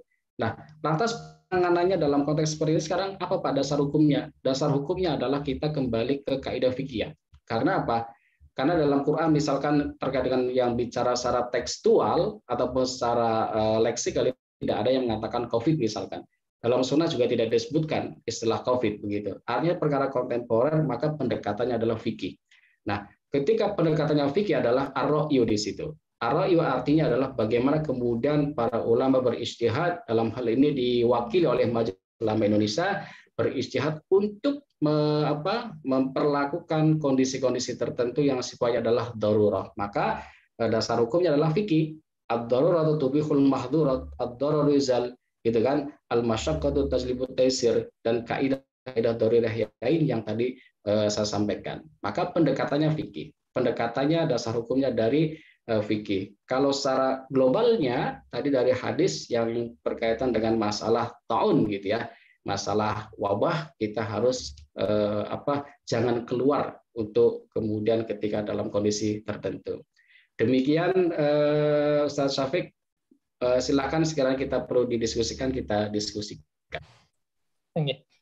Terima kasih Ustadz atas jawabannya, luar biasa. Dari 3 pertanyaan tadi alhamdulillah kalau pribadi sudah terjawab, tapi kita kembalikan lagi kepada para penanya. Yang pertama tadi ada pertanyaan dari Agus Salim Jumaidi, apakah sudah cukup puas dengan jawaban oleh beliau? Ini sudah dapat dipahami. Ya, alhamdulillah. Oke. Kemudian kita lanjut kepada Muhammad Hasan, bagaimana untuk jawaban beliau tadi? Apakah ada tanggapan lagi? Ya, terima kasih Pak. Berarti kalaunya dengan alasan darurat diperbolehkan, apakah begitu Pak? Ya, artinya kondisi darurat ini kan ada parameternya ya. Parameternya itu kan jelas. Misalkan satu, misalkan faktor dari ketidaktahuan misalkan, gitu ya. Yang kedua, faktor karena situasi dan kondisi yang sangat tidak memungkinkan untuk menata jenazah harus dihadapkan ke kiblat begitu. Artinya kondisi parameternya adalah parameter kondisi darurat yang tentunya ada prinsip-prinsip yang harus dipenuhi. Tidak kemudian asal begitu ya. Oh ini darurat langsung, tidak. Perlu ada parameter ataupun alat ukur gitu ya. Maksudnya kita ukur lah, oh jenazahnya cuma 3 kok. Kenapa nggak kita hadapkan ke kiblat saja, kan masih bisa diupayakan gitu ya. Tapi kalau kemudian 3 ini semuanya adalah positif begitu, positif COVID misalkan, kemudian kalau dihadapkan juga nanti takut akan menimbulkan kemudaratan yang lain, misalkan tadi ada kekhawatiran menular walaupun secara ilmiah belum ditemukan itu, maka ya sudah dipersilakan saja. Tetapi sejauh ini yang saya dapatkan di kita alhamdulillah bersyukur tinggal di Indonesia gitu ya. Sebagian saya katakan hampirlah kita ya, tenaga-tenaga medis kita bahkan sampai mereka menyolatkan pun juga luar biasa gitu ya. ketika mengurus jenazah COVID-19 ini sudah sesuai dengan prokes dan tentunya juga sesuai dengan syariah Islam ketika untuk yang beragama Islam. Kalau untuk yang beragama lain terus terang saya kurang tahu, misalkan apakah kemudian dikremasi atau apa, saya belum mendapatkan data itu. Demikian Mas Hasan. Bagaimana Hasan? Mood-moodnya Hasan. Di unmute Mas Hasan. Di unmute dulu. Ya, Pak, alhamdulillah, terima kasih banyak Pak atas jawabannya. Sami-sami. Terakhir untuk Agnes Aisyah Amini, bagaimana dengan jawaban beliau tadi? Iya Pak, terima kasih, sangat jelas. Alhamdulillah kalau sudah sangat jelas. Lagi sesi pertanyaan, boleh dibuka? Boleh Ustaz, sedikit pertanyaan lagi mungkin kalau ada yang ingin. Monggo Ustaz. Insyaallah waktunya masih cukup panjang. Ada beberapa orang nih, ada Indra Gunawan, ada Risma Putri Susanti, ada lagi mungkin? Satu orang lagi. Ulun Pak. Siapa itu? Satu lagi. Yorina Sukmawati. Oh iya, boleh. Ya, bertiga. Nah, 3 orang inilah secara bergantian, mulai dari Indra Gunawan dulu. Dipersilakan waktu dan tempat, Indra Gunawan. Assalamualaikum warahmatullahi wabarakatuh, Bapak Ahmad Nurozi. Warahmatullahi wabarakatuh. Ya. Ya, mudah-mudahan suara saya bisa didengar dengan jelas ya. Untuk kamera saya mohon maaf tidak bisa membuka kamera karena sedikit kendala jaringan. Monggo. Ya. Berdasarkan materi yang telah Bapak sampaikan tadi, bahwa yang berhak untuk memandikan jenazah COVID ini adalah para tenaga kesehatan. Nah, berdasarkan yang pernah saya temui di kampung saya ini, para masyarakat kampung itu Pak kurang percaya kepada tenaga kesehatan itu. Mereka menganggap para tenaga kesehatan itu ya masih kurang lah di dalam ilmu tentang memandikan mayat. Nah, lalu mereka mengambil paksa mayat tersebut untuk dimandikan. Nah, untuk para tokoh kampung kan yang memandikan itu. Nah, saya ingin menanyakan, apakah boleh para tokoh-tokoh kampung itu memandikan mayat, cuman mereka juga menggunakan APD seperti yang dikenakan oleh para tenaga kesehatan. Nah, apakah boleh seperti itu? Terima kasih, Pak. Terima kasih, Mas Indra. Terima kasih, Indra. Kita lanjut ke yang berikutnya. Ada siapa tadi? Ada Risma Putri Susanti. Dipersilakan Risma Putri Susanti. Assalamualaikum warahmatullahi wabarakatuh. Waalaikumsalam warahmatullahi wabarakatuh.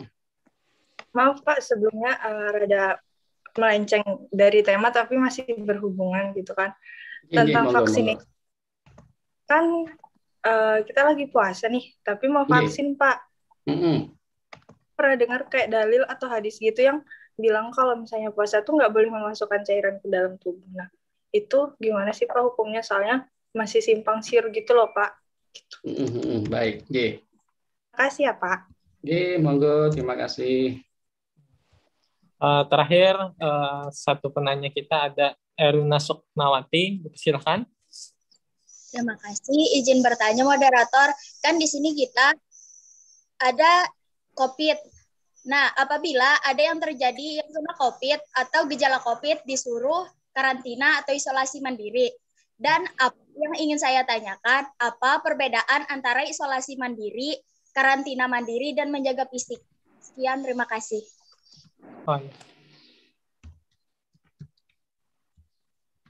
Sip. Ya, mungkin itu cukup pertanyaan hari ini. Ada Indra Gunawan, sama kemudian ada Risma Putri Susanti, sama Erina Sukmawati. Dari Indra Gunawan, mungkin secara simpelnya pertanyaannya, apakah boleh tokoh masyarakat tadi ikut menjadi pemandian jenazah dengan menggunakan APD? Kemudian untuk Risma Putri Susanti tadi menanyakan tentang vaksin COVID selama puasa ini apakah diperbolehkan? Terakhir dari Erina Sukmawati bertanya tentang apa perbedaan isolasi mandiri, karantina mandiri, sama terakhir tadi lupa satunya lagi tadi. Jaga jarak gitu ya? Oh iya, jaga jarak. Jaga fisik begitu. jaga fisik ya, betul Ustaz, jaga fisik Ustaz. Ya, mungkin dipersilahkan Ustaz untuk waktu dan tempat kalian menjawabkan. Baik, Ji, terima kasih Ustaz Syafiq. Mohon izin untuk share screen Ji, terkait dengan pertanyaan yang pertama. Nah, ini saya dapatkan ataupun saya ambil dari Kemenkes gitu ya, Kementerian Kesehatan, terkait dengan bagaimana prosedur pelaporan pada pengurusan jenazah begitu. Nah, yang pertama, ketika ada keluarga ataupun anggota masyarakat yang melaporkan kejadian kematian yang diduga gitu ya karena ODP gitu ataupun PDP kepada pertama pada RT RW begitu. Kemudian RT RW mengklarifikasi apakah betul gitu ya yang bersangkutan ODP ataupun PDP gitu. Kemudian RT RW menjelaskan pada keluarga masyarakat agar tidak menangani. Ini yang pertama. Jadi RT RW berperan sangat sangat urgent gitu ya ketika kemudian diketahui misalkan salah satu warganya ada yang diindikasikan meninggal karena COVID begitu. Nah, tentunya RT ataupun RW ataupun mungkin tokoh masyarakat yang lain yang ada di sebuah kampung tersebut ini mengkondisikan masyarakatnya agar tenang, agar tidak menyentuh dulu begitu. Tapi ini saya yakin ini bukan perkara mudah gitu ya. Bukan perkara mudah mengingat tadi secara sosiologis kita juga kondisi masyarakatnya beda-beda gitu ya. Ada yang kemudian kita sami'na wa ta'na dengan ketokohan seseorang gitu ya. Kalau beliau mengatakan A ya A, meskipun kadang tentangan dengan peraturan yang lebih tinggi misalkan. Ada kondisi-kondisi demikian. Kemudian ketua RT RW melaporkan pada pihak tertentu ataupun kepada pihak medis begitu ya. Kemudian beliau melanjutkan melaporkan ke tingkat yang lebih tinggi, ke tingkat puskesmas atau kecamatan, dan juga bila betul jadi, ya, maka jenazah harus ditangani sesuai dengan prosedur. Nah, pertanyaannya, apakah kemudian tenaga saya dengan proses penanganan tersebut itu terjadi di kampung saya juga, gitu ya? Terjadi di kampung saya juga, bahkan bukan penderita COVID, gitu. Bukan karena COVID begitu, murni karena sakit jantung, gitu. Tapi karena ada kekhawatiran apa segala macam dari pihak rumah sakit, ya mereka sudah mengatakan itu sudah kita mandikan, ya. Dan mereka juga menggunakan APD, padahal tidak terkonfirmasi positif begitu. Begitu, ini jenazahnya rumahnya cuma sekitar 3 rumah dari rumah saya. Kemudian begitu jenazah sampai ke rumah duka, ya ini sama masyarakat ataupun bahkan dari pihak keluarga juga minta dimandikan ulang, gitu ya. Minta dimandikan ulang. Mereka tidak percaya. Tidak syar'i memandikannya katanya, ya. Ini kan jadi PR bagi kita, ya. Nah, lantas bagaimana Pak kalau hal ini terjadi? Memang tidak mudah. Saya katakan antara teori dengan praktik memang tidak mudah. Dasen dan solen kadang tidak match gitu ya, tidak gatuk bahasa Jawanya, tidak nyambung itu. Nah, lantas bolehkah tokoh masyarakat ataupun penduduk ini memandikan jenazah yang kemudian terkonfirmasi positif COVID karena memang ada faktor distrust gitu ya, tidak percaya pada nakes?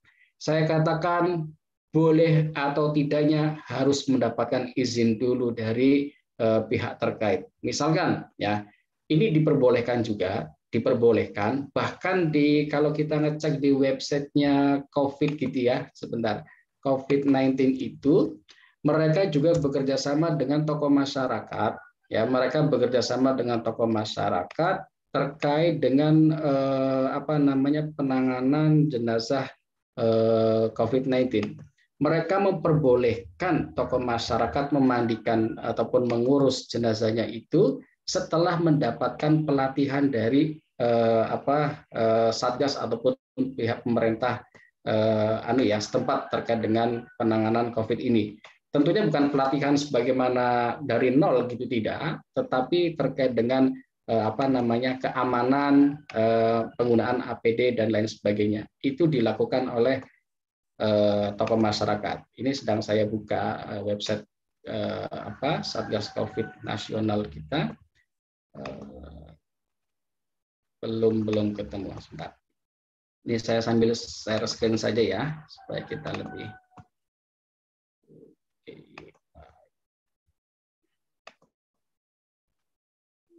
Masyarakat umum. Kemudian si masyarakat. Ini kasus-kasus ya, kasus-kasus tokoh agama dan masyarakat. Prinsipnya adalah boleh, tetapi setelah mendapatkan izin gitu ya, setelah mendapatkan izin dari Satgas ataupun pemerintah setempat yang sudah berkoordinasi dengan Satgas ataupun puskesmas setempat ataupun yang lainnya. Artinya tidak kemudian saklek, tidak diperbolehkan gitu ya, tidak, tapi diperbolehkan kemudian dengan catatan tadi mendapatkan izin menggunakan APD untuk memandikannya. Perkara apakah kemudian nanti mereka percaya atau tidak dengan yang sudah dilakukan oleh tenaga kesehatan, ini tentunya perkara yang lain. Tentunya ini kita membutuhkan effort yang lebih besar untuk mengedukasi masyarakat. Karena tadi aspek budayanya, aspek sosiologis kita itu memang tidak mudah untuk menerima sebuah sesuatu yang baru lah saya katakan. Ini berkaitan dengan budaya kita.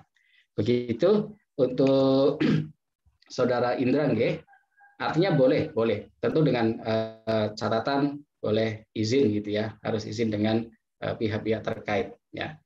Mau dimandikan ulang ya tadi harus izin. Tapi biasanya ini yang sering saya lihat di wilayah Jogja ya, jenazah sudah dimandikan di rumah sakit gitu ya, kemudian sudah dibungkus dengan sangat rapat begitu, dimasukkan ke peti, dan mereka mengedukasi ke keluarganya,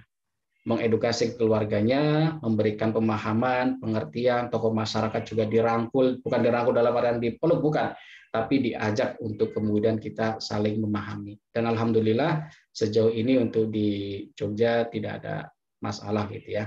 Artinya memang kembali ke kita sebagai masyarakat untuk memberikan edukasi.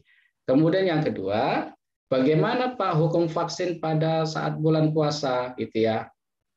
Padahal salah satu hal yang membatalkan puasa adalah masuknya sesuatu ke dalam tubuh gitu ya. Baik.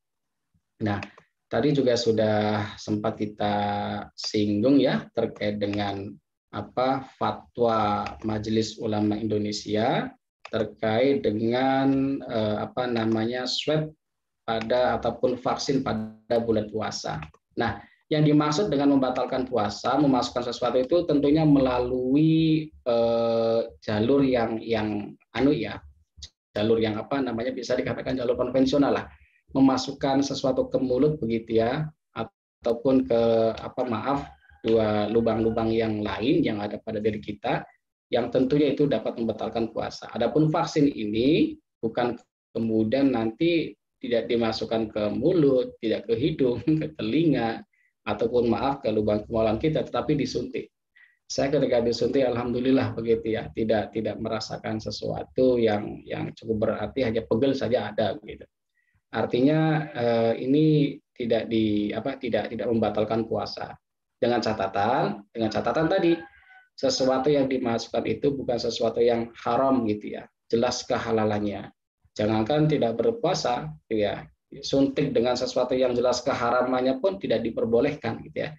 Tapi kalau sudah jelas vaksinnya ini halal gitu ya, itu diperbolehkan, tidak membatalkan puasa. Ini kan konteksnya juga darurat, tidak menghilangkan hukum asal puasa itu sendiri. Begitu untuk saudari Risma. Kemudian yang ketiga, Saudari Erin ya. Apa perbedaan antara isolasi mandiri, karantina, dan juga menjaga fisik begitu? Kalau isolasi mandiri itu artinya ketika kita dinyatakan positif, itu yang pertama, kita wajib berada di dalam rumah kurang lebih selama 10 hari. Kalau di kami ini 10 sampai 2 minggu harus berada di rumah. tidak hanya yang positif, bahkan yang kontak erat pun misalkan tadi saya katakan saya ini tidak berhubungan langsung dengan si penderita, si yang positif COVID tadi, tetapi kita pernah bertemu dalam sebuah majelis. Waktu itu adalah majelisnya sholat subuh di masjid, dan ternyata yang bersangkutan dinyatakan positif. Maka semua jamaah yang dalam satu masjid itu dikatakan ada kontak erat. Padahal kita ketemu hanya tidak lihat pun tidak gitu ya. Tahu-tahu di data, oh kamu jamaahnya, oh masuk. Semuanya wajib tidak boleh keluar rumah ya.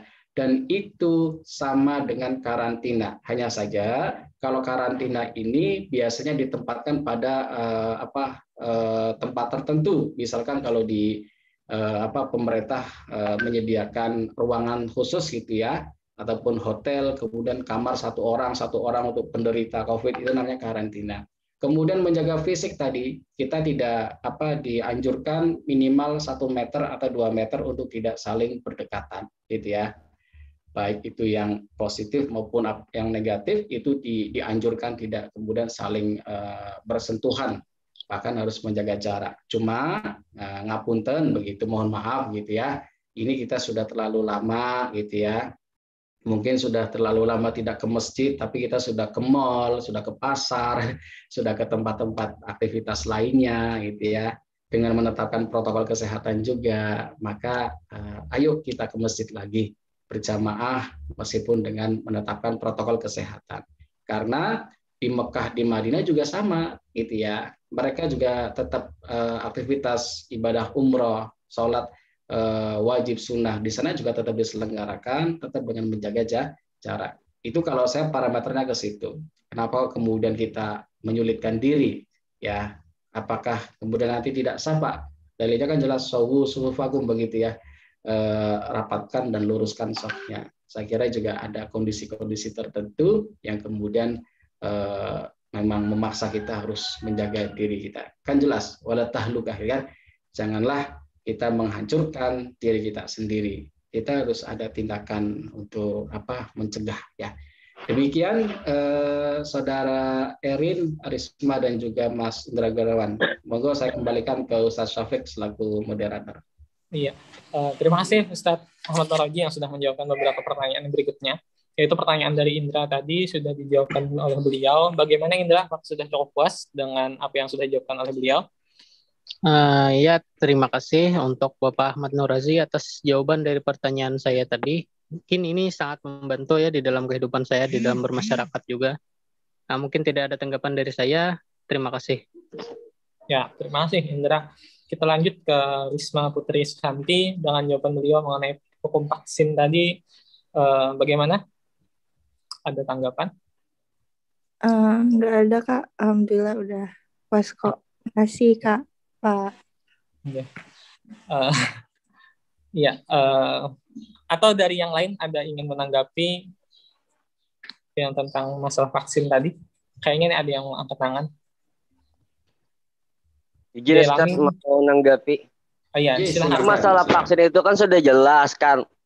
Kata vaksin ini statusnya masih belum tahu apakah ini vaksin ini bisa dipakai atau enggak. Kan ini vaksinnya dari Pak Terawan kan kalau enggak salah. Bahkan vaksinnya sendiri tidak lulus BPOM Ustaz. Namanya lulus sendiri kita enggak perlu lah sampai apakah vaksin ini dibolehkan di bulan puasa atau enggak. Vaksinnya aja enggak lulus uji coba gitu kan. Itu aja sih yang mau saya tanggapi gitu. Terima kasih Ustaz. Oh, iya. Terima kasih Saudara Delami. Mungkin kan?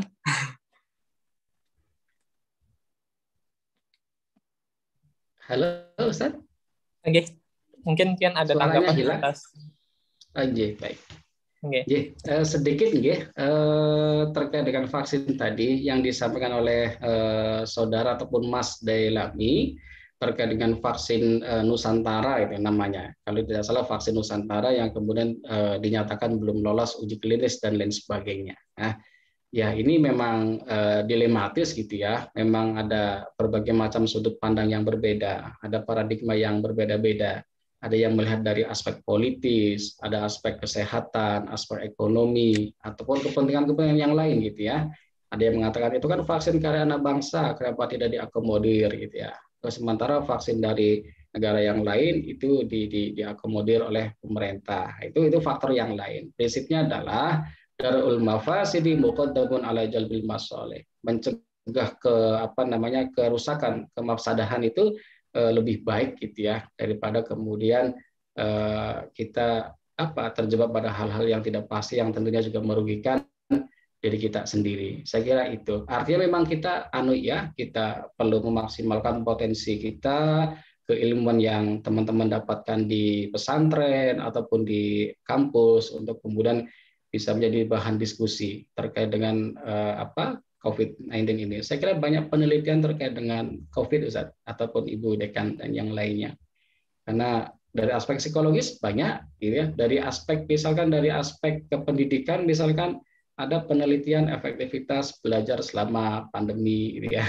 Banyak, saya kira banyak ide yang kemudian lahir dari sebuah kondisi yang sangat darurat ini. Matur suwun. Oke, terima kasih Ustaz. Ya, cukup memperjelas dari tanggapan beliau. Mungkin itu dulu, kita lanjut bertanya belum tadi. Baru nanggap. Oh, Dailami mau bertanya. Sebentar dulu Dailami. Sebentar Dailami. Ya, silakan Dailami. Assalamualaikum warahmatullahi wabarakatuh. Waalaikumsalam warahmatullahi wabarakatuh. Pak Ahmad Nuroji ya Pak Ahmad. Gini Pak. Kalau misalnya kita sudah menemukan sebuah vaksin dan itu ditetapkan, tapi kita nggak tahu nih status halal haramnya, apakah bisa ini dikatakan sebuah yang darurat untuk kita dapat divaksin, gitu kan? Baik. Ya itu aja mungkin pertanyaannya. Kalau nanti dijawab mungkin bisa ditambah lagi gitu. Baik, terima kasih Mas.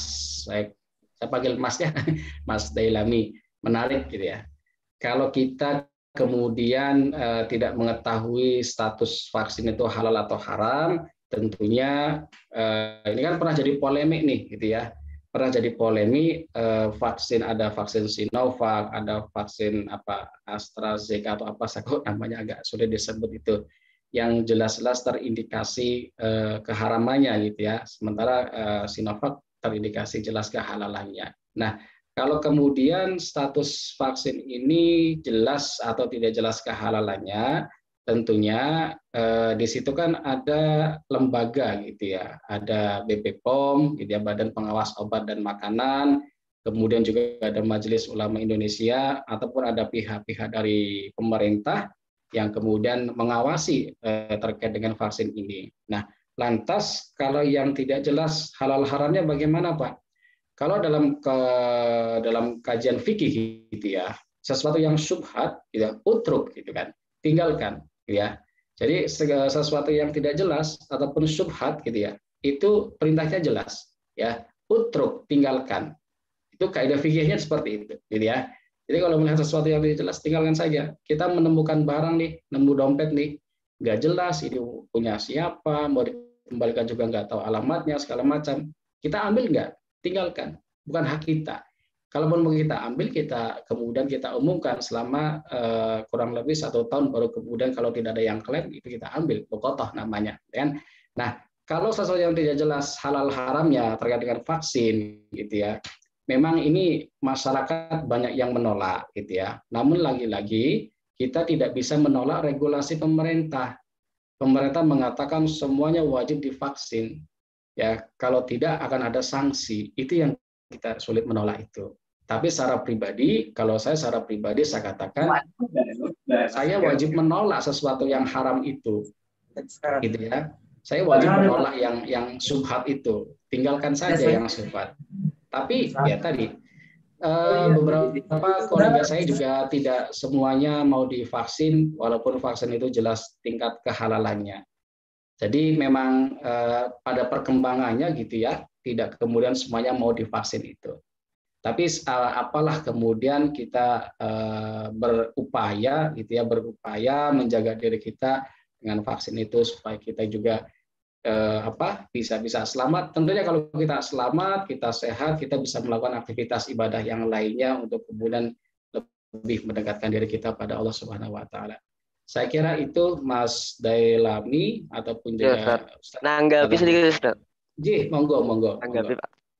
Kan gini, Ustaz, kita kan belum tahu lagi apakah setelah kita divaksin kita akan diberikan tanda sudah divaksin gitu kan, semacam surat edaran.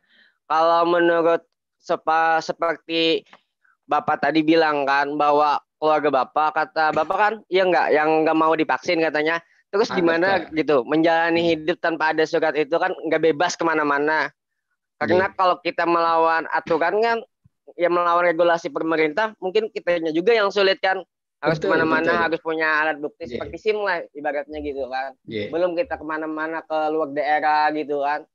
Betul. Gimana nanggapnya sendiri, bahkan kalau kita sendiri nggak tahu nih status halal haramnya atau ini haram, apakah bisa dikatakan darurat sekali lagi kan gitu kan.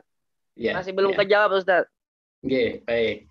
Jadi kalau terkait dengan tadi kolega gitu ya, bukan keluarga tapi kolega saya, ada beberapa yang tidak mau divaksin, mungkin punya pertimbangan sendiri gitu ya, kita hargai itu. Nah, kemudian itu kan sebagai syarat untuk safar, Ustaz, sebagai syarat untuk bepergian gitu ya. Ternyata itu juga ada masanya. Jadi vaksin itu ada masanya, tidak kemudian bertahan untuk sekian tahun gitu ya. Memang ada beberapa yang mensyaratkan gitu ya, mensyaratkan untuk dapat safar harus sudah menunjukkan vaksin. Saya juga ada kartu vaksinnya. Jadi sudah divaksin pada tanggal 24 kemarin, dan ini sekarang yang kedua nanti hari Sabtu tanggal 24 juga, yaitu sebagai bukti telah divaksin. Bukan sebagai rekomendasi untuk dapat melakukan perjalanan kemanapun. Tetapi ya, yang sedikit yang saya ketahui terkait dengan rekomendasi ataupun surat jalan itu ketika sudah lolos dari tes swab gitu ya, lolos swab dari pihak-pihak terkait. Jadi kalau kemudian dampaknya seperti apa, memang sejauh ini kita belum melihat efek jangka panjang terkait dengan penggunaan vaksin ini. Tapi ada beberapa kolega dekat saya juga, memang daya tahan tubuh manusia berbeda-beda. Ya. Ada yang ketika divaksin, maaf saya sampaikan saja gitu ya, tidak menakut-nakuti, tidak, karena memang imunitasnya beda-beda gitu ya.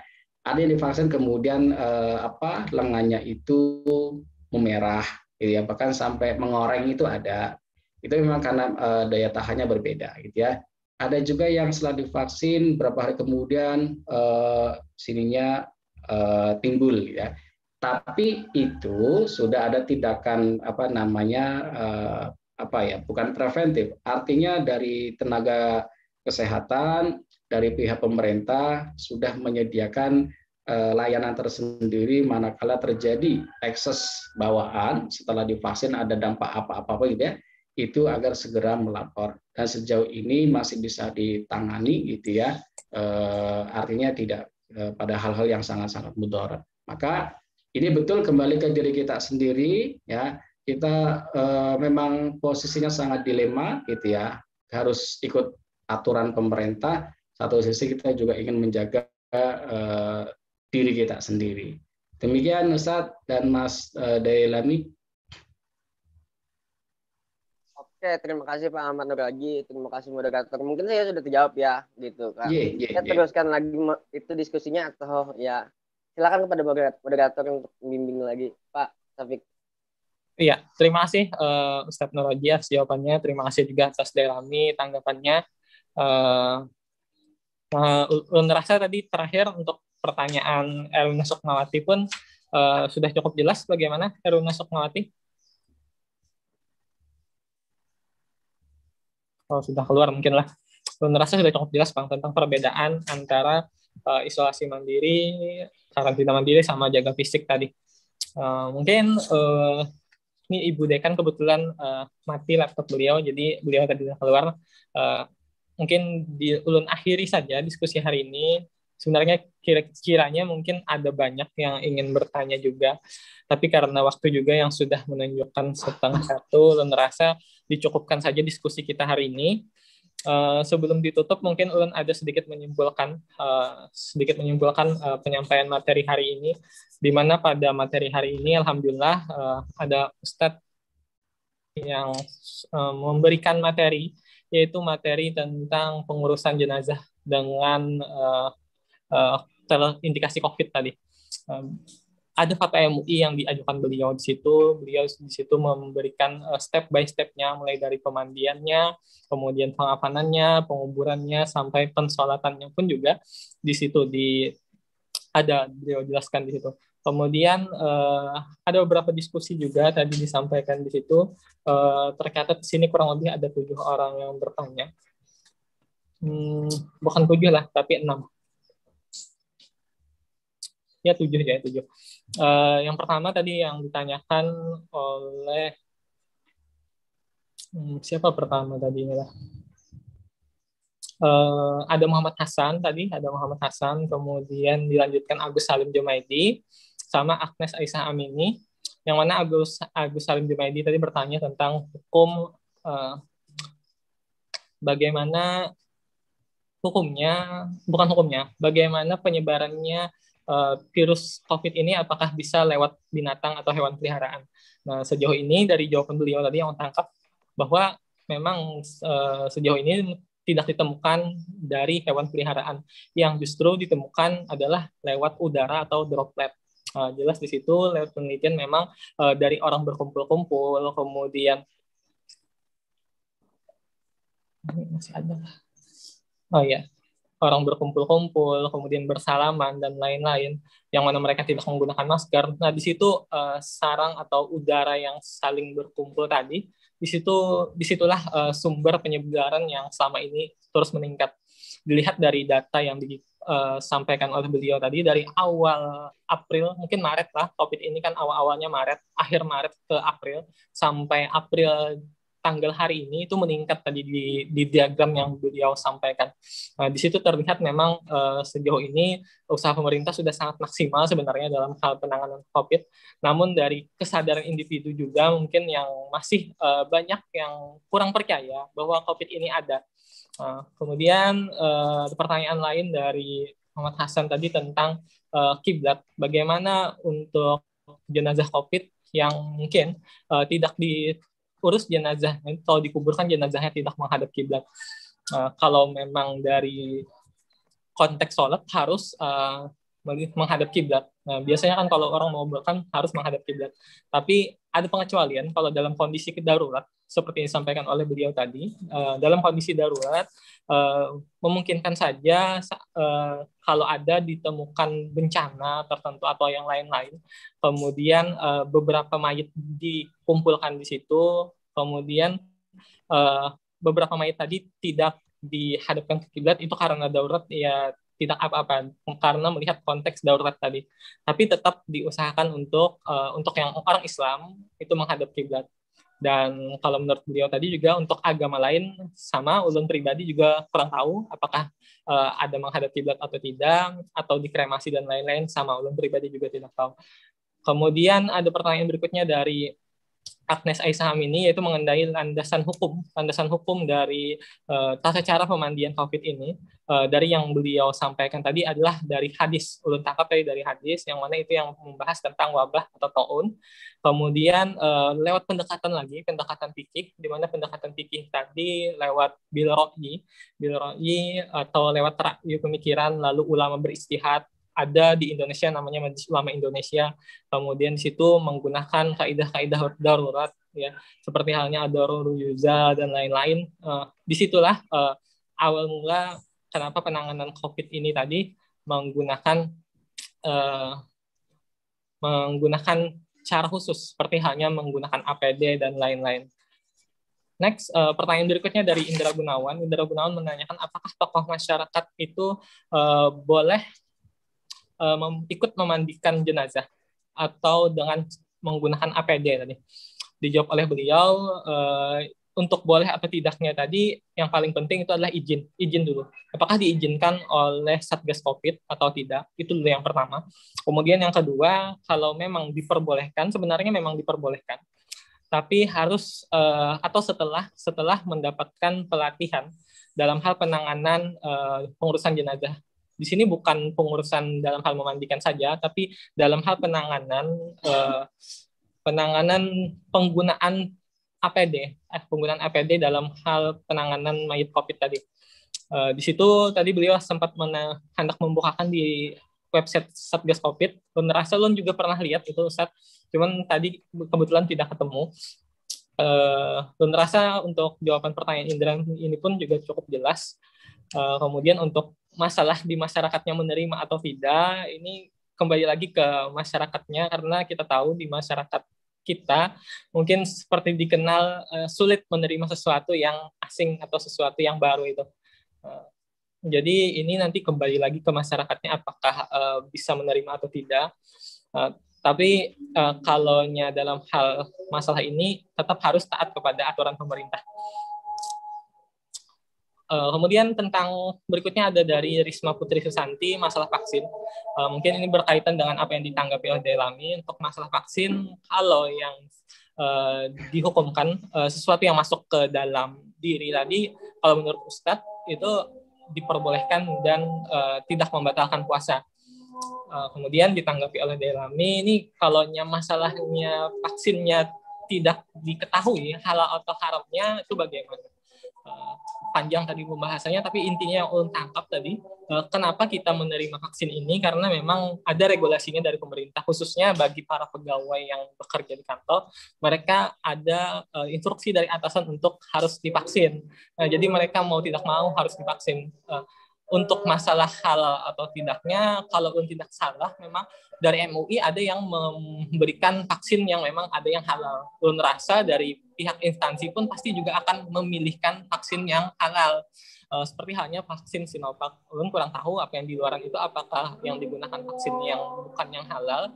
Tapi kembali lagi kita melihat konteks masalah daruratnya. Kalau kita melihat konteks masalah darurat, tujuannya tadi untuk memberikan perlindungan lah, mencegah kemafsadatan untuk memperoleh kemaslahatan.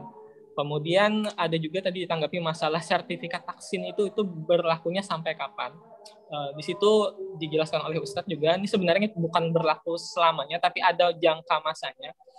Jadi untuk sertifikatnya itu pun juga bisa ada jangka masanya. Kemudian ulun rasa itu yang bisa ulun tangkap. Dan terakhir adalah dari Airuna Sukmawati, itu bertanya tentang isolasi mandiri, karantina mandiri, dan jaga fisik. Intinya itu antara isolasi mandiri itu dikerjakan oleh orang itu sendiri. Kalau untuk karantina itu mungkin ada diprogramkan atau disiapkan oleh pemerintah. Untuk jaga fisik ini lebih kepada diri sendiri untuk tetap menjaga fisik, kesehatan, dan lain-lain. Ulun rasa ini saja yang bisa ulun simpulkan. Mohon maaf, mungkin ulun agak panjang dalam hal menyimpulkan. Mudah-mudahan apa yang disampaikan dalam webinar hari ini bisa kalian pahami. Dan ulun di sini sebagai moderator, mohon maaf apabila ada kesalahan ataupun kekurangan dalam hal penyampaian, terutama pada masalah acara pembukaan acara tadi yang mungkin agak molor. Kemudian ada beberapa acara yang dalam hal pembukaan tadi yang ketinggalan. Ulun sekali lagi mohon maaf apabila ulun ada kekurangan. Sampai di sini Ustadz, ulun izin pamit. Ibu Dekan juga di sini izin pamit. Mohon maaf Ibu, laptop beliau mati Ustadz. Okay. Jadi izin pamit. Kepada semuanya juga ulun ucapkan terima kasih. Jangan lupa untuk mengisi absennya. Tadi linknya ulun share di sini. Insya Allah nanti untuk sertifikat akan kami bagikan ke email masing-masing. Jadi mohon maaf tidak secara langsung karena memang kami perlu proses untuk dalam hal pembuatannya. Sampai di sini ulun ucapkan terima kasih kepada semua yang berpartisipasi.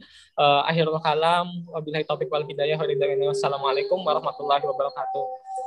Waalaikumsalam warahmatullahi wabarakatuh. Terima kasih banyak Ustaz. Warahmatullahi wabarakatuh. Matur suwun semuanya.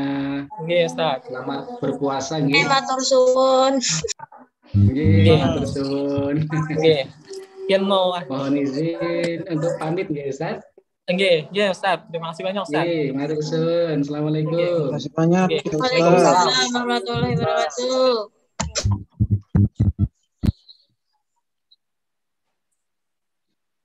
Ya. Yang lain sambil ulun tunggu, kalau ada yang belum absensi silahkan linknya ulun share kembali. Ustaz Sapik ganteng banget. Gupar Ustaz teh. Mantap Ustaz teh. Kopiahnya mantap, Masya Allah. Luar biasa Ustaz Sapik, penguasa. Mau nikahan kayaknya Ustaz teh. Masya Allah. Cari akan lah Ustaz Sapik Pak. Lagi Ustaz Sapik. Kalau ada Soal yang mati labnya dulu lah, mati labnya dulu lah. Ini lab YouTube Ustaz. oh iya Bang. Pengetahuan orang belum. Mati lapnya dulu.